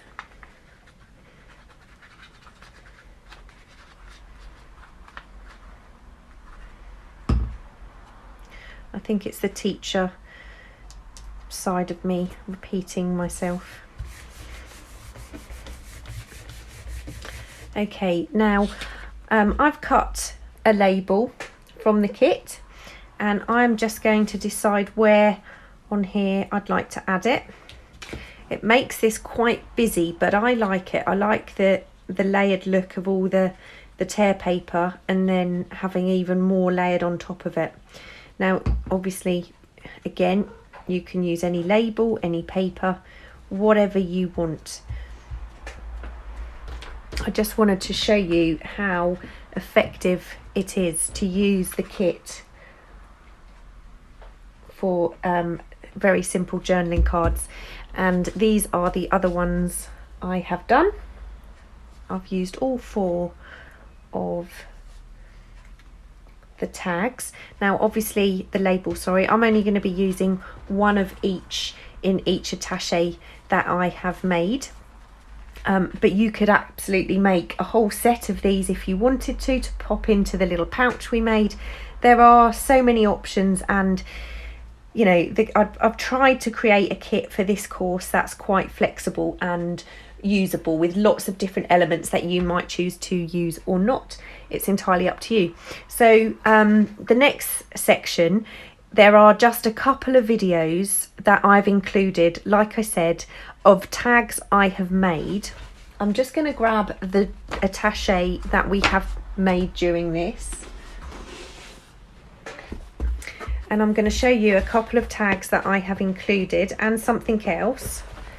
So I made a little pocket. I made this book page pocket before I finished creating the kit for this course. I used my silhouette papers, but this particular kit is very similar. It's just much more colourful. So I've made a book page pocket, and I've just created a tag in a similar way that we did the tags today. Only on these I've just added a couple of little pieces of ephemera, and then in the front pocket again there are just a few little pieces of ephemera. So I do have videos where I've created similar things to this.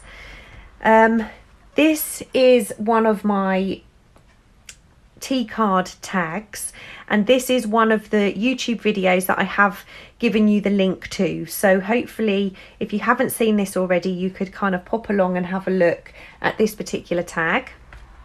And this is another kind of simple collage tag. There isn't really a lot to it. It's very similar to things that I've made in the past. It's, you know, a little bit of music paper, a little bit of dictionary page, piece of book page, and then there is a sticker over the top with a small piece of washi. I've sewn round it and I've added an eyelet. So these are just a few of the elements that I'm including in my attache. And then of course I'll have one of my postcards, one of the tags that we've made with the tags from the kit, and then one of the layered tags with the printing. So these are going to go into another section of the attache. Now I will do a quick run through of everything that I've put into this particular attache case, and I will go over a few things in a little bit more detail than I did in the introduction. So I just want to briefly go over our final attache. This is the fabric cover one that we created, and this is the cardstock cover one that we created. They both have exactly the same elements inside them. So to finish off this one, I've just added a couple of beads on the string. Now the string is hemp and it's slightly thicker than the waxed linen thread. It is difficult to find beads that will fit. You might find some charms that you can add, or you could just knot the ends. You can decorate your strings however you like. So all of our sections are filled except the back one. I haven't put anything into the back section, but as you can see, I think they look fantastic. So in the front, I have added some ephemera. So I've added the book page pocket that I created and the two tags. Obviously these are not in the course, but this particular tag I have given you the YouTube video for. So I've also included the three little ephemera elements that we made. So they're in the first section. In the second section, I have added the ephemera folio that we created. So that's in that second larger section. In the third section, I have added the little wallet with the two envelopes. So that goes in there. And then in that second large section, I have included the journal. So that's our very basic journal that has the pockets but some trim, and this can be added to. So that is our finished attache. I really do hope you have enjoyed the course. If you have any questions, please don't hesitate to contact me, or if you have any issues with any of the sections and you need some further advice. If you do create your attache, I would love to see what you make. So please do send me a message, drop me a line, join my Facebook group, and share what you've created, because I really would love to see. Thank you so much for joining me, and I hope to see you all again soon. Take care.